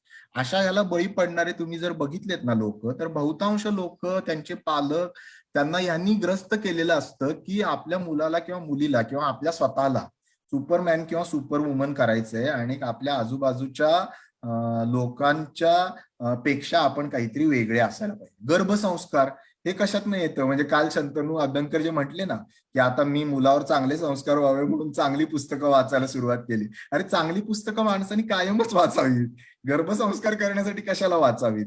बरोबर की नाही? म्हणजे विनोदाचा भाग त्यातला सोडून द्या, परंतु गर्भसंस्कार करणं हे म्हणजे काही झालं तरी माझा गर्भ हा मुलगा तो बाहेर आला की ते बाकीच्यांच्या पुढेच असायला पाहिजे, मागा असता कामा नाही. त्याच्यासाठी जे काही कष्ट करायचे असतील ते करण्यापेक्षा हे असलं काहीतरी केलेलं पटकन सोपं वाटतंय ना. आता याच्याबरोबर आणखीन काही गोष्टी असतात छोट्या छोट्या, की कलंकाची भावना. हे असल्या सगळ्या गोष्टी करणारे, जे छद्मसंस्काराचे हे करणारे देखील जे गुरु असतात ना, त्यांना काही लक्षावधी लोक फॉलो करत असतात. त्यांचे फोटो तुम्ही तुमच्या दुकानामध्ये आणि कामाच्या ठिकाणी लावू शकतात. हे आमच्यासारखे यकश्चित मानसोपचार तज्ञाचं, त्याच्याकडे त्यांनी बरं केलं पेशंटला तरी लोक लग्नाची पत्रिका देताना म्हणतात डॉक्टर पत्रिका दिली आहे पण लग्नाला मात्र येऊ नका. कारण तुम्ही लग्नाला आला तर लोक विचारणार हे कशाला आले, मग विचारणार की ते तुम्ही मानसोपचार तज्ञाकडे गेलेला का. तर कलंकाची जी भावना आहे या अनुषंगाने येणारी, मिड ब्रेन ऍक्टिव्हेशन कडे जाणाऱ्या किंवा श्रीश्री किंवा सद्गुरूंकडे जाणाऱ्या लोकांना कलंक काय, उलट त्यांना भारी वाटतं की आम्ही त्यांचे भक्त आहे. त्यामुळे ही जी कलंकाची भावना मानसिक आरोग्याच्या ह्याच्याशी जोडली गेलेली आहे, त्याचा देखील खूप मोठा परिणाम या मानसशास्त्रावरती होतो. आता शेवटचे 2-3 गोष्टी ज्याच्यामुळे हे होतं, काही वेळेला ठार अज्ञान हे देखील याच्या मुळाशी असू शकतं. म्हणजे लोक पुरेसा विचारच करत नाही, त्यांना माहितीच नसते, किंवा एखादा निर्णय घेण्याच्या आधी आपण पुरेशी माहिती घ्यायला पाहिजे, आपण त्याची चिकित्सा करायला पाहिजे. आपल्याकडे उपलब्ध असलेल्या जे ज्ञानाचे साठे आहेत, जी माणसं आहेत, त्याच्यामधून थोडीशी माहिती घ्यायला पाहिजे. या सगळ्या गोष्टी न करता केवळ अज्ञानाच्या माध्यमातून लोक याला बळी पडतात. आणि या सगळ्याच्या पलीकडे जाऊन शेवटच्या 2 गोष्टी, जे मगाशी मी म्हंटल की आपल्याकडे हुशार लोकांनी छद्मविज्ञान आणि धर्म आणि अंधश्रद्धा याचं एक कॉकटेल करायला आता सुरुवात केलेली आहे. म्हणजे विज्ञानाचं नाव वापरायचं आणि धर्माची सत्ता वापरायची आणि त्या दोन्हीचं मिश्रण करून एक लोकांच्या मनावरती राज्य करता येऊ शकेल, काही करून आपलं वर्चस्व स्थापन करणं, लोकांना फसवणं, टकवणं, हा त्याच्या मागचा महत्वाचा उद्देश. त्यामुळे ज्या वेळेला ते दोन्ही एकमेकांच्या हातात हात घालून चालायला लागतात, त्यावेळेला ते आणखीन आव्हानात्मक होतात, हे आपल्या सगळ्यांना सहज लक्षात येऊ शकेल. आणि शेवटचा मुद्दा, ज्याला मानसशास्त्राच्या भाषेमध्ये कन्फर्मेशन बायस असं म्हणतात. म्हणजे काय कन्फर्मेशन बायस? म्हणजे जे आपल्याला ऐकायला आवडतं त्याच गोष्टी आपण ऐकतो. म्हणजे आता इथे अंधश्रद्धा निर्मूलनाचा विचार ऐकायला तुम्हाला आवडतो म्हणून हे 500 लोक आलेले. ज्यांना हा विचार पटत नाही ते लोक कसे काय इथे येतील? त्यामुळे इथं ऐकायला येणाऱ्या लोकांच्या मध्ये लोकांना हा विचार पटण्याची शक्यता बाकीच्या कुठल्याही लोकांपेक्षा जास्त आहे. कारण की सिलेक्ट करतानाच माणसं अशी स्वतःनीच सिलेक्ट केलेली आहेत की ज्यांना हा विचार पटण्याची शक्यता आहे, अशीच लोक सिलेक्ट झालेली आहे तिथं. तसंच त्या बाबाबुवांकडे, गुरु महाराजांकडे जाणारी जी लोक असतात त्यांनी आधीच मनाशी ठरवलेलं असतं की अरे बाबा हा आमचा बाबा बुवा हा इतका भारी आहे की तो जे सांगणार आहे ते न पटून कसं चालेल. त्यामुळं आपल्या सगळ्यांच्या मनामध्ये वेगवेगळ्या पातळ्यांवरती आपल्याला जे ऐकावंसं वाटतं त्याच गोष्टी आपण ऐकणं प्रिफर करतो किंवा त्यांची चिकित्सा करत नाही. ही मानवी मनाची एक रचना आहे, हे आपण समजून घ्यायला पाहिजे. आणि हे म्हणून मी मगाशी म्हटलो की हे केवळ दुसऱ्यांसाठी नाही, आपल्या सगळ्यांसाठी, तुम्ही मी सगळे प्रत्येक जण या कन्फर्मेशन बायसला बळी पडत असतो. म्हणजे आपल्याला जे ऐकावंसं वाटतं तेच आपण ऐकत असतो. त्याच्या पलीकडे आपली चिकित्सा कशी न्यायची त्याच्या पलीकडे आपण स्वतःला कसं न्यायचं, हा रियाजाचा भाग आहे, हा कष्टपूर्वक साध्य करण्याचा भाग आहे. आणि ते कसं करायचं हे आपण शेवटच्या टप्प्यामध्ये बघूया. मी 3 पातळ्यांवरती हे जर करायचं नसेल, या छद्मविज्ञानाच्या राक्षसाच्या, ऑक्टोपसच्या किंवा मायाजालाच्या मध्ये आपल्याला अडकायचं नसेल, तर आपण काय करायला पाहिजे. खरं तर कसं आहे ना, एकदा आपण जर कुठल्याही गोष्टीच्या मुळाशी गेलो, त्याची कारणं शोधून काढली, तर त्या कारणच आपल्याला त्याच्या उपचाराचा रस्ता दाखवतात. हे वैद्यकशास्त्रातलं पहिलं महत्वाचं मूलभूत तत्व आहे की तुम्हाला जर आजाराचा उपचार करायचा असेल, तर तुम्हाला तो आजार तयार कसा होतो हे माहिती असायला पाहिजे. आणि त्यामुळे आपण 8 किंवा 10 सूत्र बघितली की हे छद्मविज्ञानाचं मानसशास्त्र कसं तयार होतं. मग आता आपल्याला उपचाराच्या ज्या दिशा आहेत त्या पण त्याच्यामधनच मिळू शकणार आहेत. त्यामुळे 3 पातळ्यांवरती उपचार आपण म्हणजे किंवा हे टाळणं कसं करता येईल हे आपण बघूया. एक स्वतःच्या पातळीवरती, दुसरं आपल्या कुटुंबाच्या पातळीवरती आणि तिसरं समाजाच्या पातळीवरती. मी ज्या 8-10 गोष्टी सांगितल्या त्या मी परत छोट्या छोट्या ह्याच्यात रिपीट करणार आहे. म्हणजे भीती, जर आपल्या स्वतःला येणारी जी भीती आहे त्या भीतीवरती, म्हणजे आपल्याला मुळामध्ये भीती येते, मला आपल्यातल्या अनेक जणांना आपल्याला आयुष्याची भीती वाटते हेच मान्य करायचं नसतं. तर आयुष्याची भीती सगळ्यांना वाटते, त्याच्यामध्ये काही कमीपणा नाही. मृत्यूची भीती चुकलेला असा कोणी जगामध्ये माणूस नाही. उगाच कारण नसताना मीच शोर, मीच भारी असं म्हणण्याची काही गरज नाही. आपल्याला ज्या भीती येतात त्या भीती आपण स्वतःशी समजून घेणं, स्वीकारणं हे फार महत्वाची गोष्ट आहे.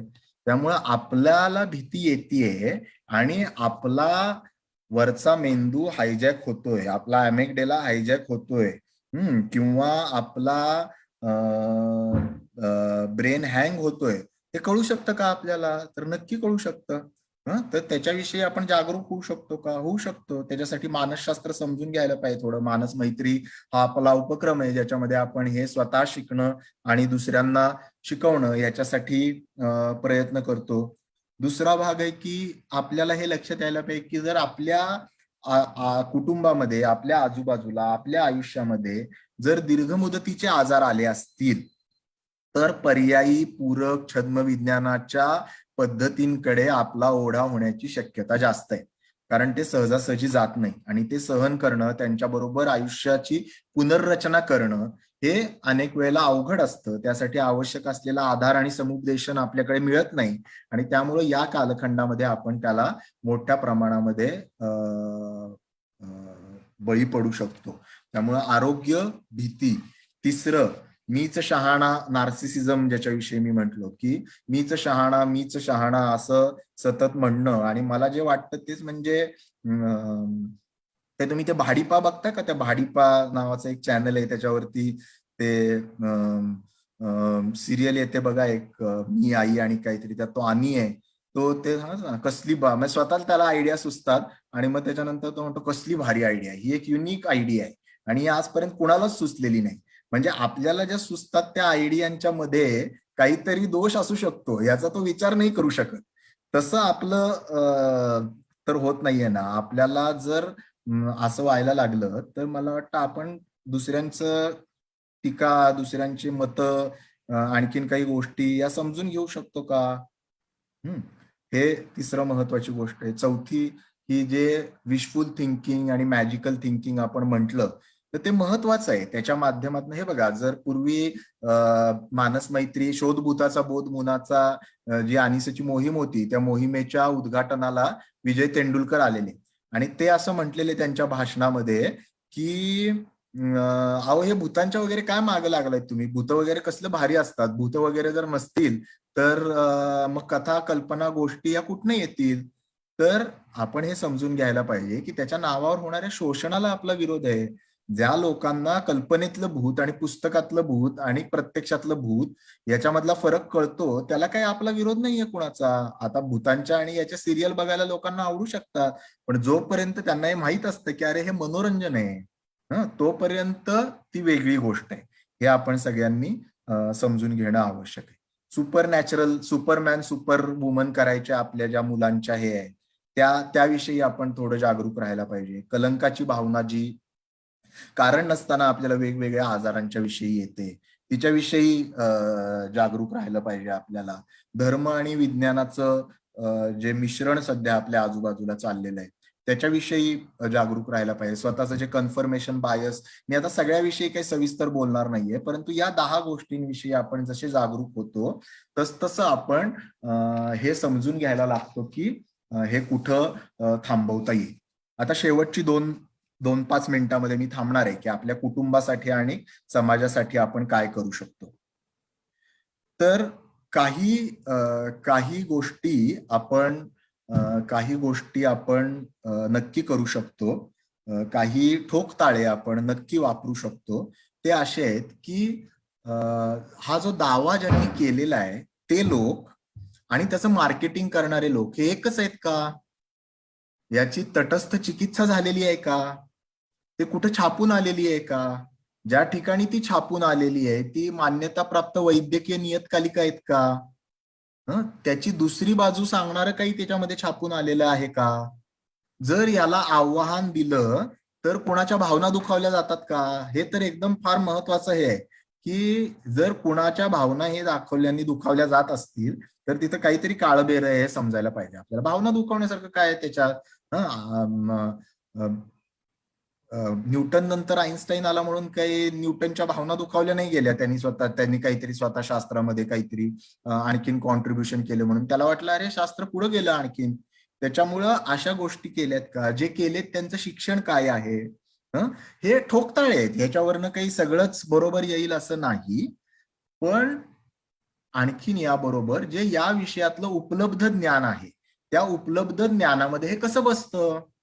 त्या उपलब्ध ज्ञानाच्या चौकटीमध्ये हे बसतं का? जसं मिड ब्रेनचं मगाशी मी सांगितलं की उपलब्ध जे ज्ञान आहे माणसाच्या मेंदूचं त्याच्यामध्ये ते बसत नाही. त्यामुळे पुढे चिकित्सेला जाण्याची गरजच नाहीये. कारण ते उपलब्ध ज्ञानात बसत असेल तरच पुढे त्याची चिकित्सा करणार. नाहीतर कोणी काही कल्पना मांडेल आणि त्याची चिकित्सा करत बसा म्हणेल. त्यामुळे कुठलीही चिकित्सा ही टेस्टिंगच्या स्टेजला न्यायची हे समजण्यासाठी त्याला प्राथमिक पातळीवरती उपलब्ध ज्ञानाच्या चौकटीत ते बसतं का नाही हे समजून घेणं आवश्यक आहे. भावनिक बुद्धिमत्ता नावाचा एक महत्वाची संकल्पना आहे ज्याच्यावरती कदाचित आपल्याला वेगळी सेशन देखील करता येते. इमोशनल इंटेलिजन्स, डॅनियल गोलमन नावाच्या शास्त्रज्ञांनी मांडलेली ही कल्पना आहे. त्या 4 गोष्टी येतात ज्या मला वाटतं की अदरवाईज जीवनासाठी पण महत्वाच्या आहेत पण या पातळीवर खूप महत्वाच्या आहेत. त्यातली पहिली 2 मी तुम्हाला सांगितल्या की स्वतःच्या भावनांविषयी सजग होणं आणि स्वतःच्या भावना हाताळायला शिकणं. या 2 गोष्टी जर तुम्हाला कळत नसतील तर त्या भावना कोणीतरी हायजॅक करणार हे आपण लक्षात घ्यायला पाहिजे.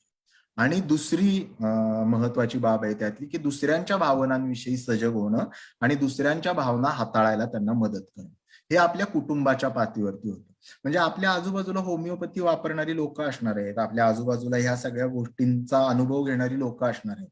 परत आपल्याला हेच लक्षात ठेवायला पाहिजे की जे तत्व अंधश्रद्धा निर्मूलनासाठी जे तत्व अंधश्रद्धा निर्मूलनाच्या विरोधातल्या कामासाठी तेच छद्मविज्ञानाच्या विरोधातल्या कामासाठी जे डॉक्टर नरेंद्र दाभोळकरांनी आपल्याला सांगितलेलं आहे की अंधश्रद्धा निर्मूलनासाठी क्रोधापेक्षा करुणेची आणि उपहासापेक्षा आपुलकीची गरज आहे.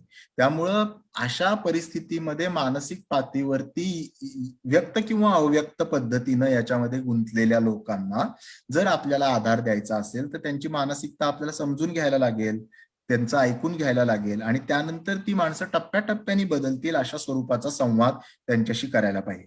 त्यांना उघडं नागडं करणं, त्यांना वादविवादामध्ये हरवणं हे आपलं उद्दिष्ट नाहीये. त्यांना कमीपणा वाटायला लागणं हे आपलं उद्दिष्ट नाहीये. त्यांच्या आयुष्यामध्ये, आपल्या आयुष्यामध्ये अधिक चांगले काहीतरी पर्याय आपल्याला शोधता यावेत हे त्याच्या मागचं उद्दिष्ट आहे.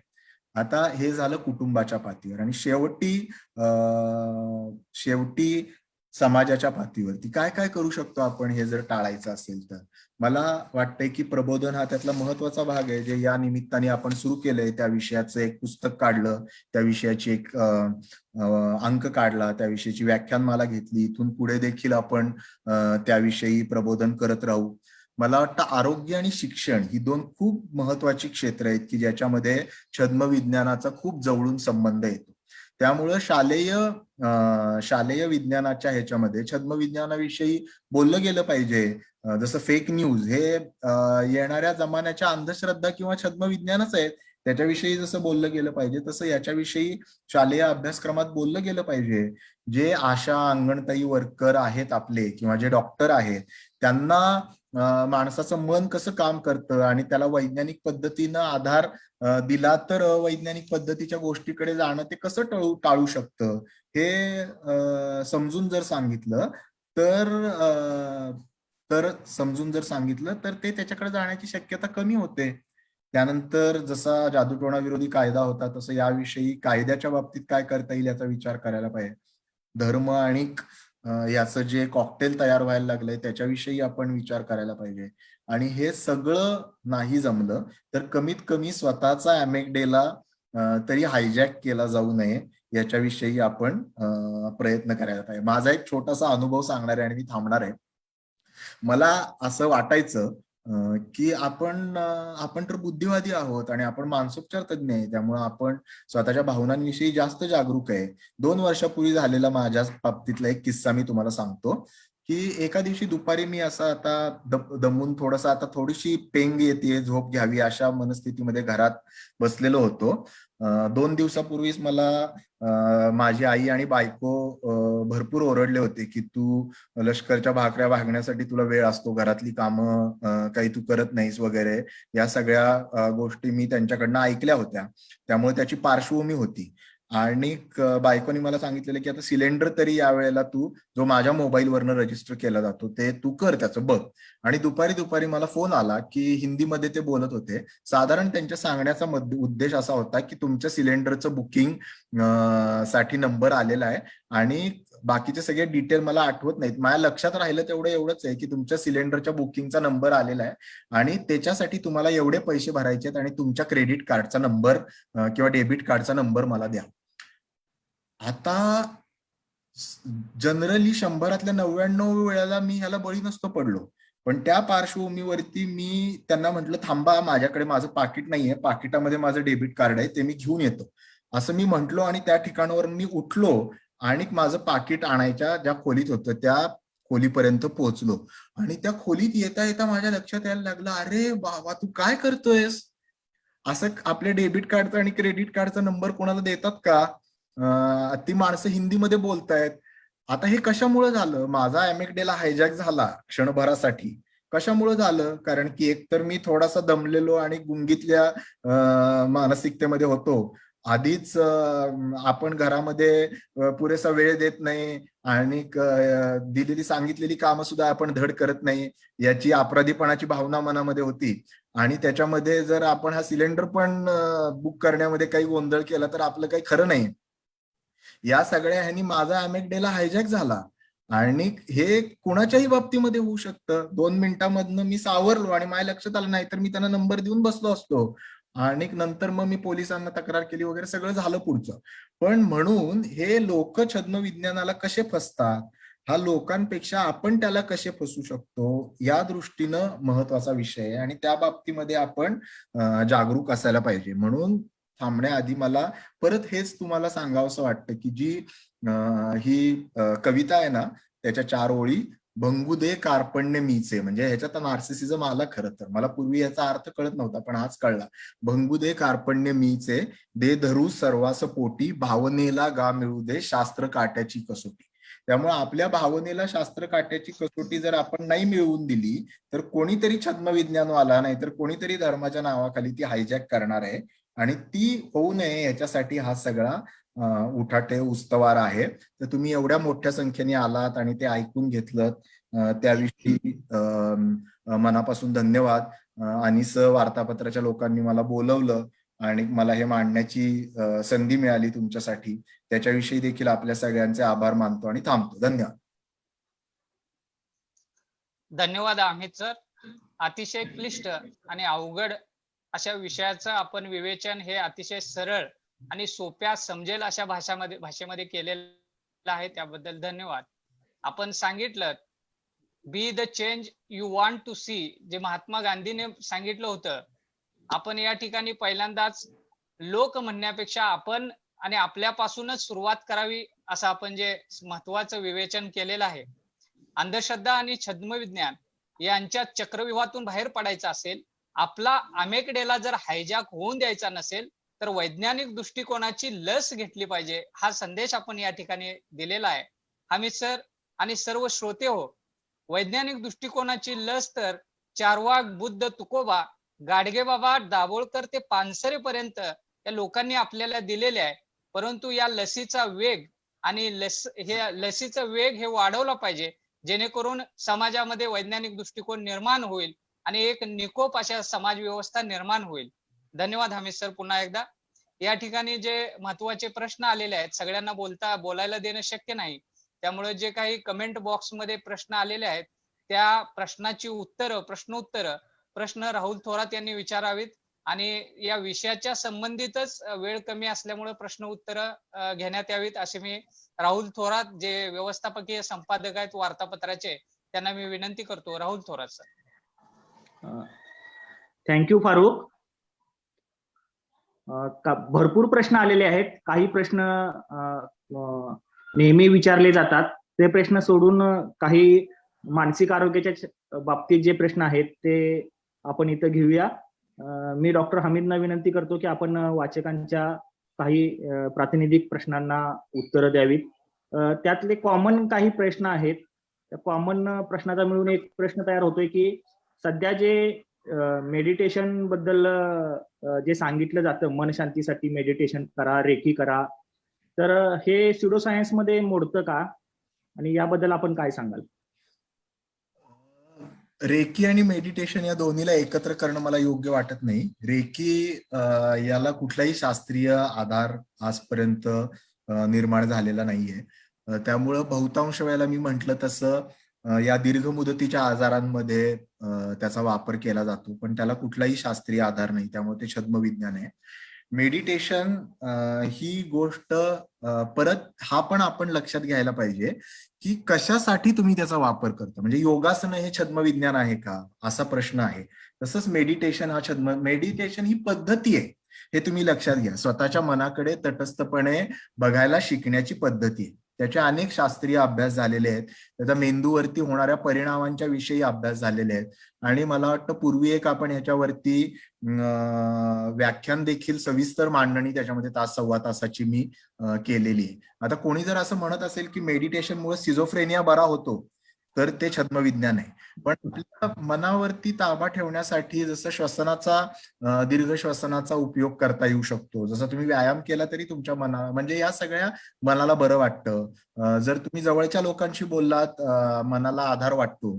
तर या सगळ्या गोष्टी या माणसाचं मन चांगलं ठेवण्यासाठी मर्यादित अर्थाने पूरक ठरणाऱ्या गोष्टी आहेत आणि त्याला त्या पातळीवरती शास्त्रीय आधार आहे. पण त्यामुळे जगातले सगळेच प्रश्न सुटतात असं जर कोणी म्हणायला लागलं तर मग त्याच्यामध्ये गडबड निर्माण. थँक्यू. यानंतर दुसरा प्रश्न आहे की सुपर नॅचरल पॉवर किंवा देवदेवतांच्या वरील पुस्तक वाचून ताकद मिळते, हे खरं आहे का आणि हे स्युडो सायन्स मध्ये मिळतं का? सुपर नॅचरल पॉवर आणि देवदेवतांच्या वरील पुस्तकं वाचून. नाही, ते वाचून जर बरं वाटत असेल तर काही हरकत नाही, पण ते वाचून जर कोणाला असं वाटत असेल की त्याच्यामुळे आपला करोना बरा होईल तर मात्र गडबड आहे. जर नुसतंच कुणाला मानसिक आधार ते वाचून जर मिळत असेल ना, जसं आपल्याला अनेक गोष्टींचा मानसिक आधार मिळू शकतो की नाही. तर जसं आम्ही अनिसेचे कार्यकर्ते, आम्हाला अडचणीच्या कालखंडात काही वाटलं तर आम्ही डॉक्टरांची आठवण काढतो. आता ही नैसर्गिक बाब आहे, आपल्याला आधार मिळेल अशा गोष्टी लोकांना त्यावेळेला आधारतात. कुणाला जर ते देवाच्या ह्याच्यातनं असेल, कुणाला सुपरमॅनच्या ह्याच्यातनं वाटत असेल, आधार मिळवण्यासाठी जोपर्यंत आपल्याला याची जाणीव आहे की आपण ते आधार मिळवण्यासाठी करतोय आणि ते आपल्याला ह्याच्यातनं तारणार नाहीये, लढाई आपल्याला आपलीच लढायची. जोपर्यंत तुम्ही त्यातनं प्रेरणा घेताय तोपर्यंत तुम्ही याला स्वमदत म्हणतात. तुम्ही स्वमदत कशी करता ती अधिक वैज्ञानिक होईल याच्यासाठी आपण प्रयत्न करू शकतो, नक्कीच करू शकतो. त्यामुळं स्वमदत करण्याचे वेगवेगळ्या पद्धती असतात. तर त्या कोणी या वापरत असेल तर त्याला काही आपला ना नाही. आपण त्यांना म्हणू की बाबा अधिक वैज्ञानिक पद्धती वापरण्याचा तुम्ही प्रयत्न करा, कारण याच्यामध्ये तुम्हाला फसवलं जाण्याची शक्यता जास्त आहे. पण त्या पलीकडे जर त्यांनी आपले आजार बरे होतात असं जर वाटायला लागलं कुणाला तर मग मात्र गडबड आहे.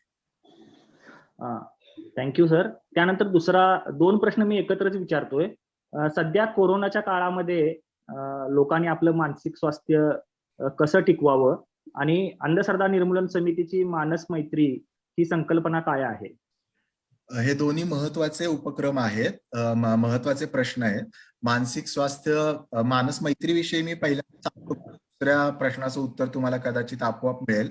मानस मैत्री हा उपक्रमच याच्यासाठी आपण सुरू केलेला आहे की ज्याच्यामध्ये लोकांना या कालखंडामध्ये आणि अदरवाईज देखील ज्या ज्या वेळेला मानसिक अस्वस्थता येते त्यावेळेला अधिक विवेकी पद्धतीनं, अधिक वैज्ञानिक पद्धतीनं त्यांनी स्वतःचं मन समजून घ्यावं, त्या मनाला स्वतःचे स्वतः मदत, ज्याला भावनिक प्रथमोपचार म्हणतात, ते करावेत, आपल्या आजूबाजूच्या लोकांना ते देता यावेत, मानसिक आजाराविषयी जनजागृती करावी आणि त्याला खूप मोठ्या प्रमाणात आपल्याला प्रतिसाद मिळालेला आहे. मागच्या वेळेला जवळजवळ 300-350 आणि आत्ताच्या लाटेमध्ये 500 जवळजवळ मानस मित्रांचं आज देखील प्रशिक्षण चालू आहे. वेगवेगळ्या भागानिहाय आपण ती प्रशिक्षण घेतोय. तुमच्यातल्या ज्यांना मानस मित्र किंवा मैत्रीण व्हायचं असेल तर कृपया चॅट बॉक्स मध्ये तसं टाका.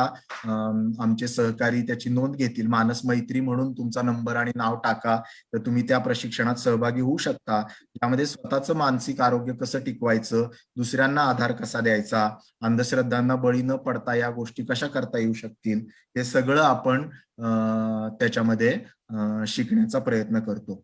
आता या कालखंडामध्ये याच्यासाठी मानस मैत्रीमध्ये या गोष्टी तुम्हाला विस्ताराने शिकता येऊ शकतील.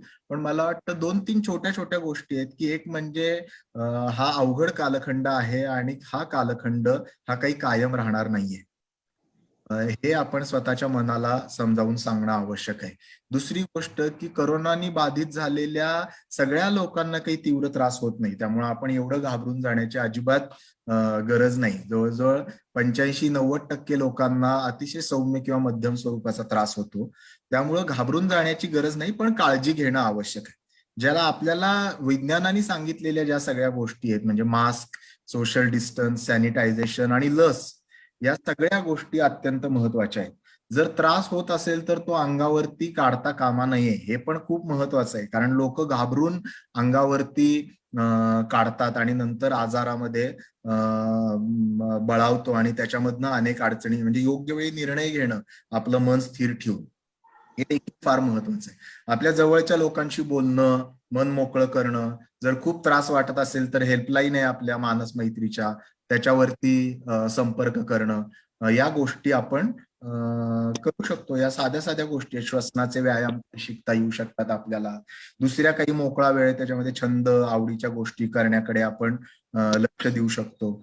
आणि मुळातला महत्वाचा मुद्दा असा आहे की हे तुम्हाला माहित असेल की ही म्हण तुम्हाला माहित असेल की tough times don't last, tough people do.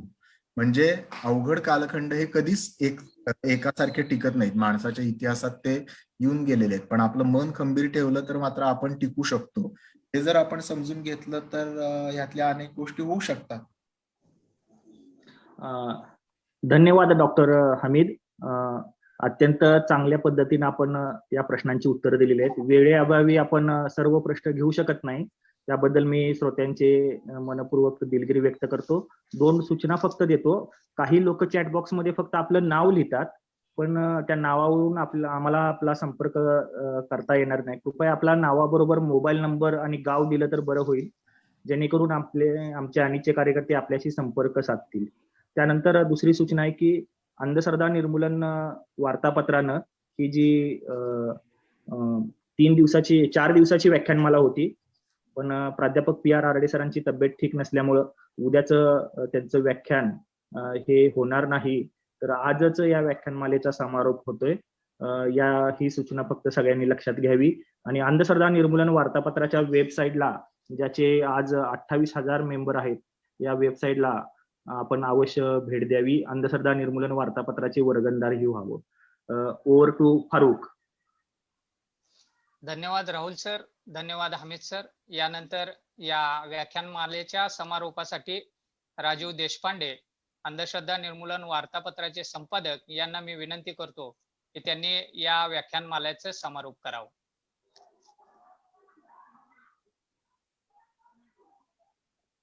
Rajiv sir.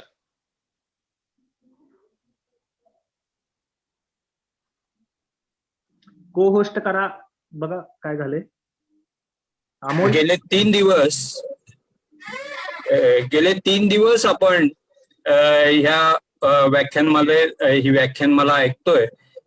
पहिल्या दिवशी आपण विशेषांकाचं प्रकाशन केलं, त्यानंतर सत्यजित रथांचं व्याख्यान झालं, डॉक्टर शंतनू अभ्यंकरांचं व्याख्यान झालं आणि आज हमीद दाभोळकरांचं व्याख्यान झालं. हे अतिशय तिन्ही उपयुक्त व्याख्यान आपण गेले 3 दिवस ऐकत आहोत.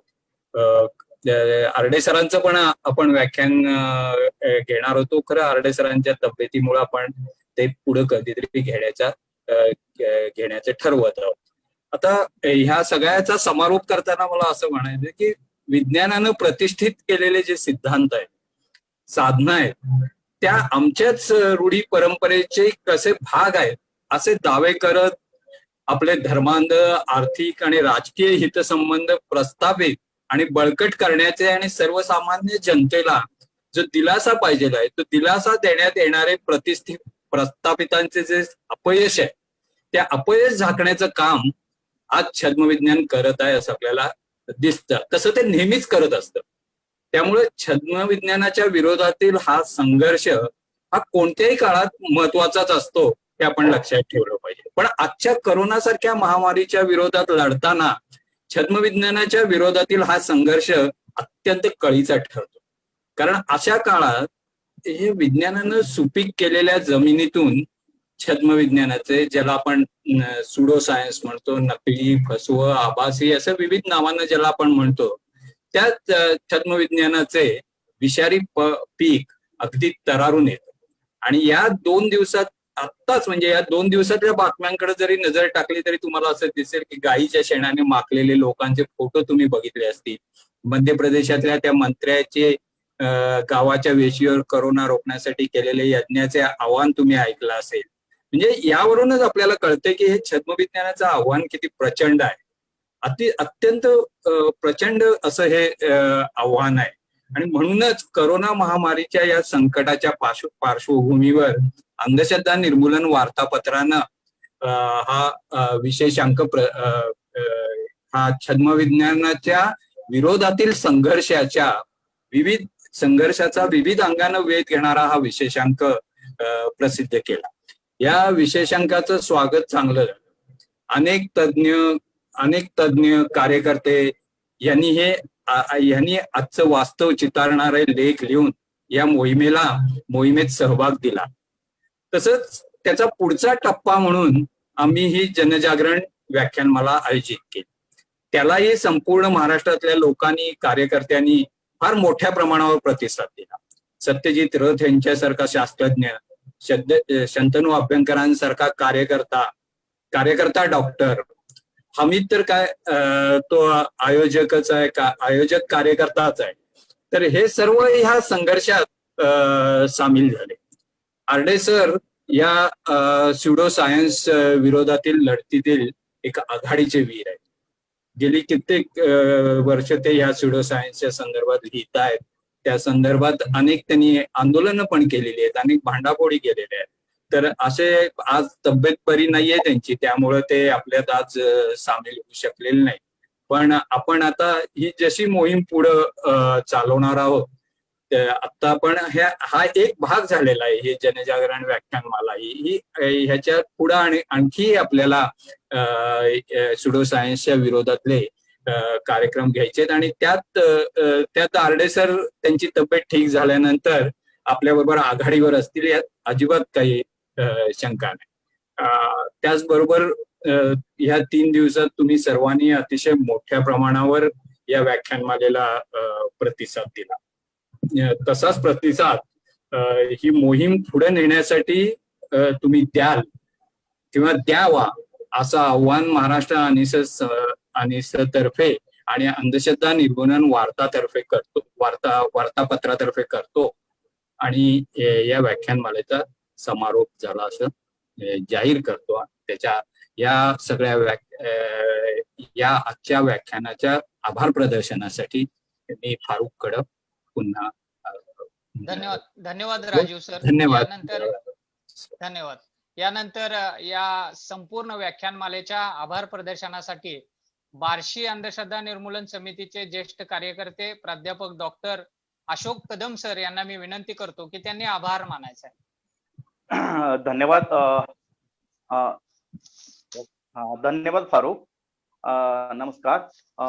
अंधश्रद्धा निर्मूलन समितीचे मुखपत्र असलेले अंधश्रद्धा निर्मूलन वार्तापत्र यांच्या वतीने आयोजित करण्यात आलेल्या फसवे विज्ञान विरोधी जनजागरण मोहिमेअंतर्गत ऑनलाईन व्याख्यानमालेचे आजच्या तिसऱ्या दिवसाचे वक्ते आदरणीय डॉक्टर हमीद दाभोळकर सर, उपस्थित सर्व श्रोते आणि सर्व पदाधिकारी आणि साथीनो, खरं तर अज्ञानातून निर्माण होणाऱ्या अंधश्रद्धा व कर्मकांडे येथपासून आजच्या ब्रँड न्यू कोरोनामया पर्यंतचा सुंदर असा आढावा आजचे वक्ते डॉक्टर हमीद दाभोळकर यांनी घेतला.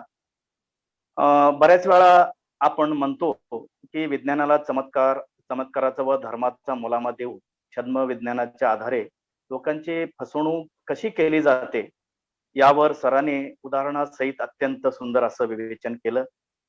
त्यांनी आपल्या व्याख्यानातून हेही सांगितलं की छद्म विज्ञानाचा पराभव आपण फक्त आणि फक्त वैज्ञानिक दृष्टिकोनाचा आधार घेऊनच करू शकतो. कारण अलीकडच्या काळामध्ये आणि चळवळीला सगळ्यात मोठे चॅलेंज हे स्युडो सायंटिस्ट आहेत आणि त्यांना मिळालेला राजाश्रय आहे. तेव्हा मी आजचे वक्ते माननीय डॉक्टर हमीद दाभोळकर सरांचं खरंच मनपूर्वक आभार व्यक्त करतो. एकाच वाक्यात त्यांचा जर आभार व्यक्त करायचा असेल तर चॅट बॉक्स मध्ये अनेक जणांनी मेसेज टाकलेले आहेत की आज आम्हा सर्वांना डॉक्टर नरेंद्र दाभोळकर सरांची आठवण झाली. इतक्या अत्यंत सोप्या आणि सहज उगवती भाषेमध्ये उदाहरणासहित डॉक्टर हमीद दाभोळकरांनी आपल्याला आज म्हणजे मार्गदर्शन केलं. त्यानंतर ही व्याख्यानमालेचं लाईव्ह प्रसारण मॅक्स महाराष्ट्र यांनी 3 दिवस केलं. त्याबद्दल खरं तर त्यांच्यामुळेच आपण संपूर्ण महाराष्ट्रामध्ये पोहोचू शकलो.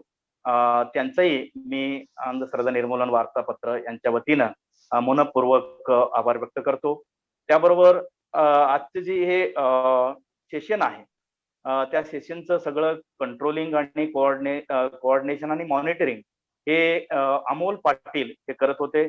त्यांच्या ह्या सपोर्ट बद्दल मी आणि वार्तापत्रातर्फे आभार व्यक्त करतो. आणि त्याबरोबर आजच्या व्याख्यानाचं जे टोटल कोऑर्डिनेशन आहे, जी टीम आहे ती म्हणजे अण्णा कडलासकर, राहुल थोरात, फारुख गौंडी सर, जे राहुल थोरात वार्तापत्राचे व्यवस्थापक आहेत त्यांचंही मी मनपूर्वक आभार व्यक्त करतो. त्यानंतर ह्या व्याख्यानमालेला जे श्रोते आपले 3 दिवस खरं तर फार मोठ्या प्रमाणात त्यांनी प्रतिसाद दिला. श्रोते व कार्यकर्ते आणि पदाधिकारी यांचेही मनपूर्वक आभार व्यक्त करतो.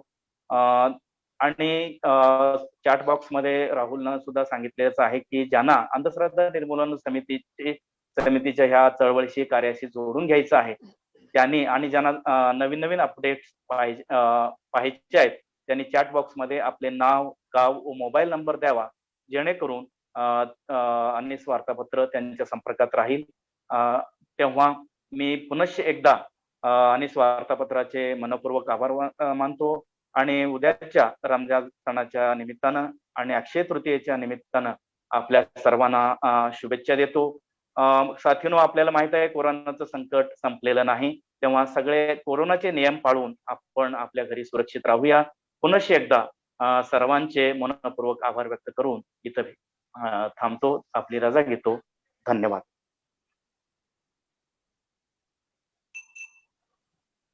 सर्वांचे मनपूर्वक आभार. अमोल आता बंद करा.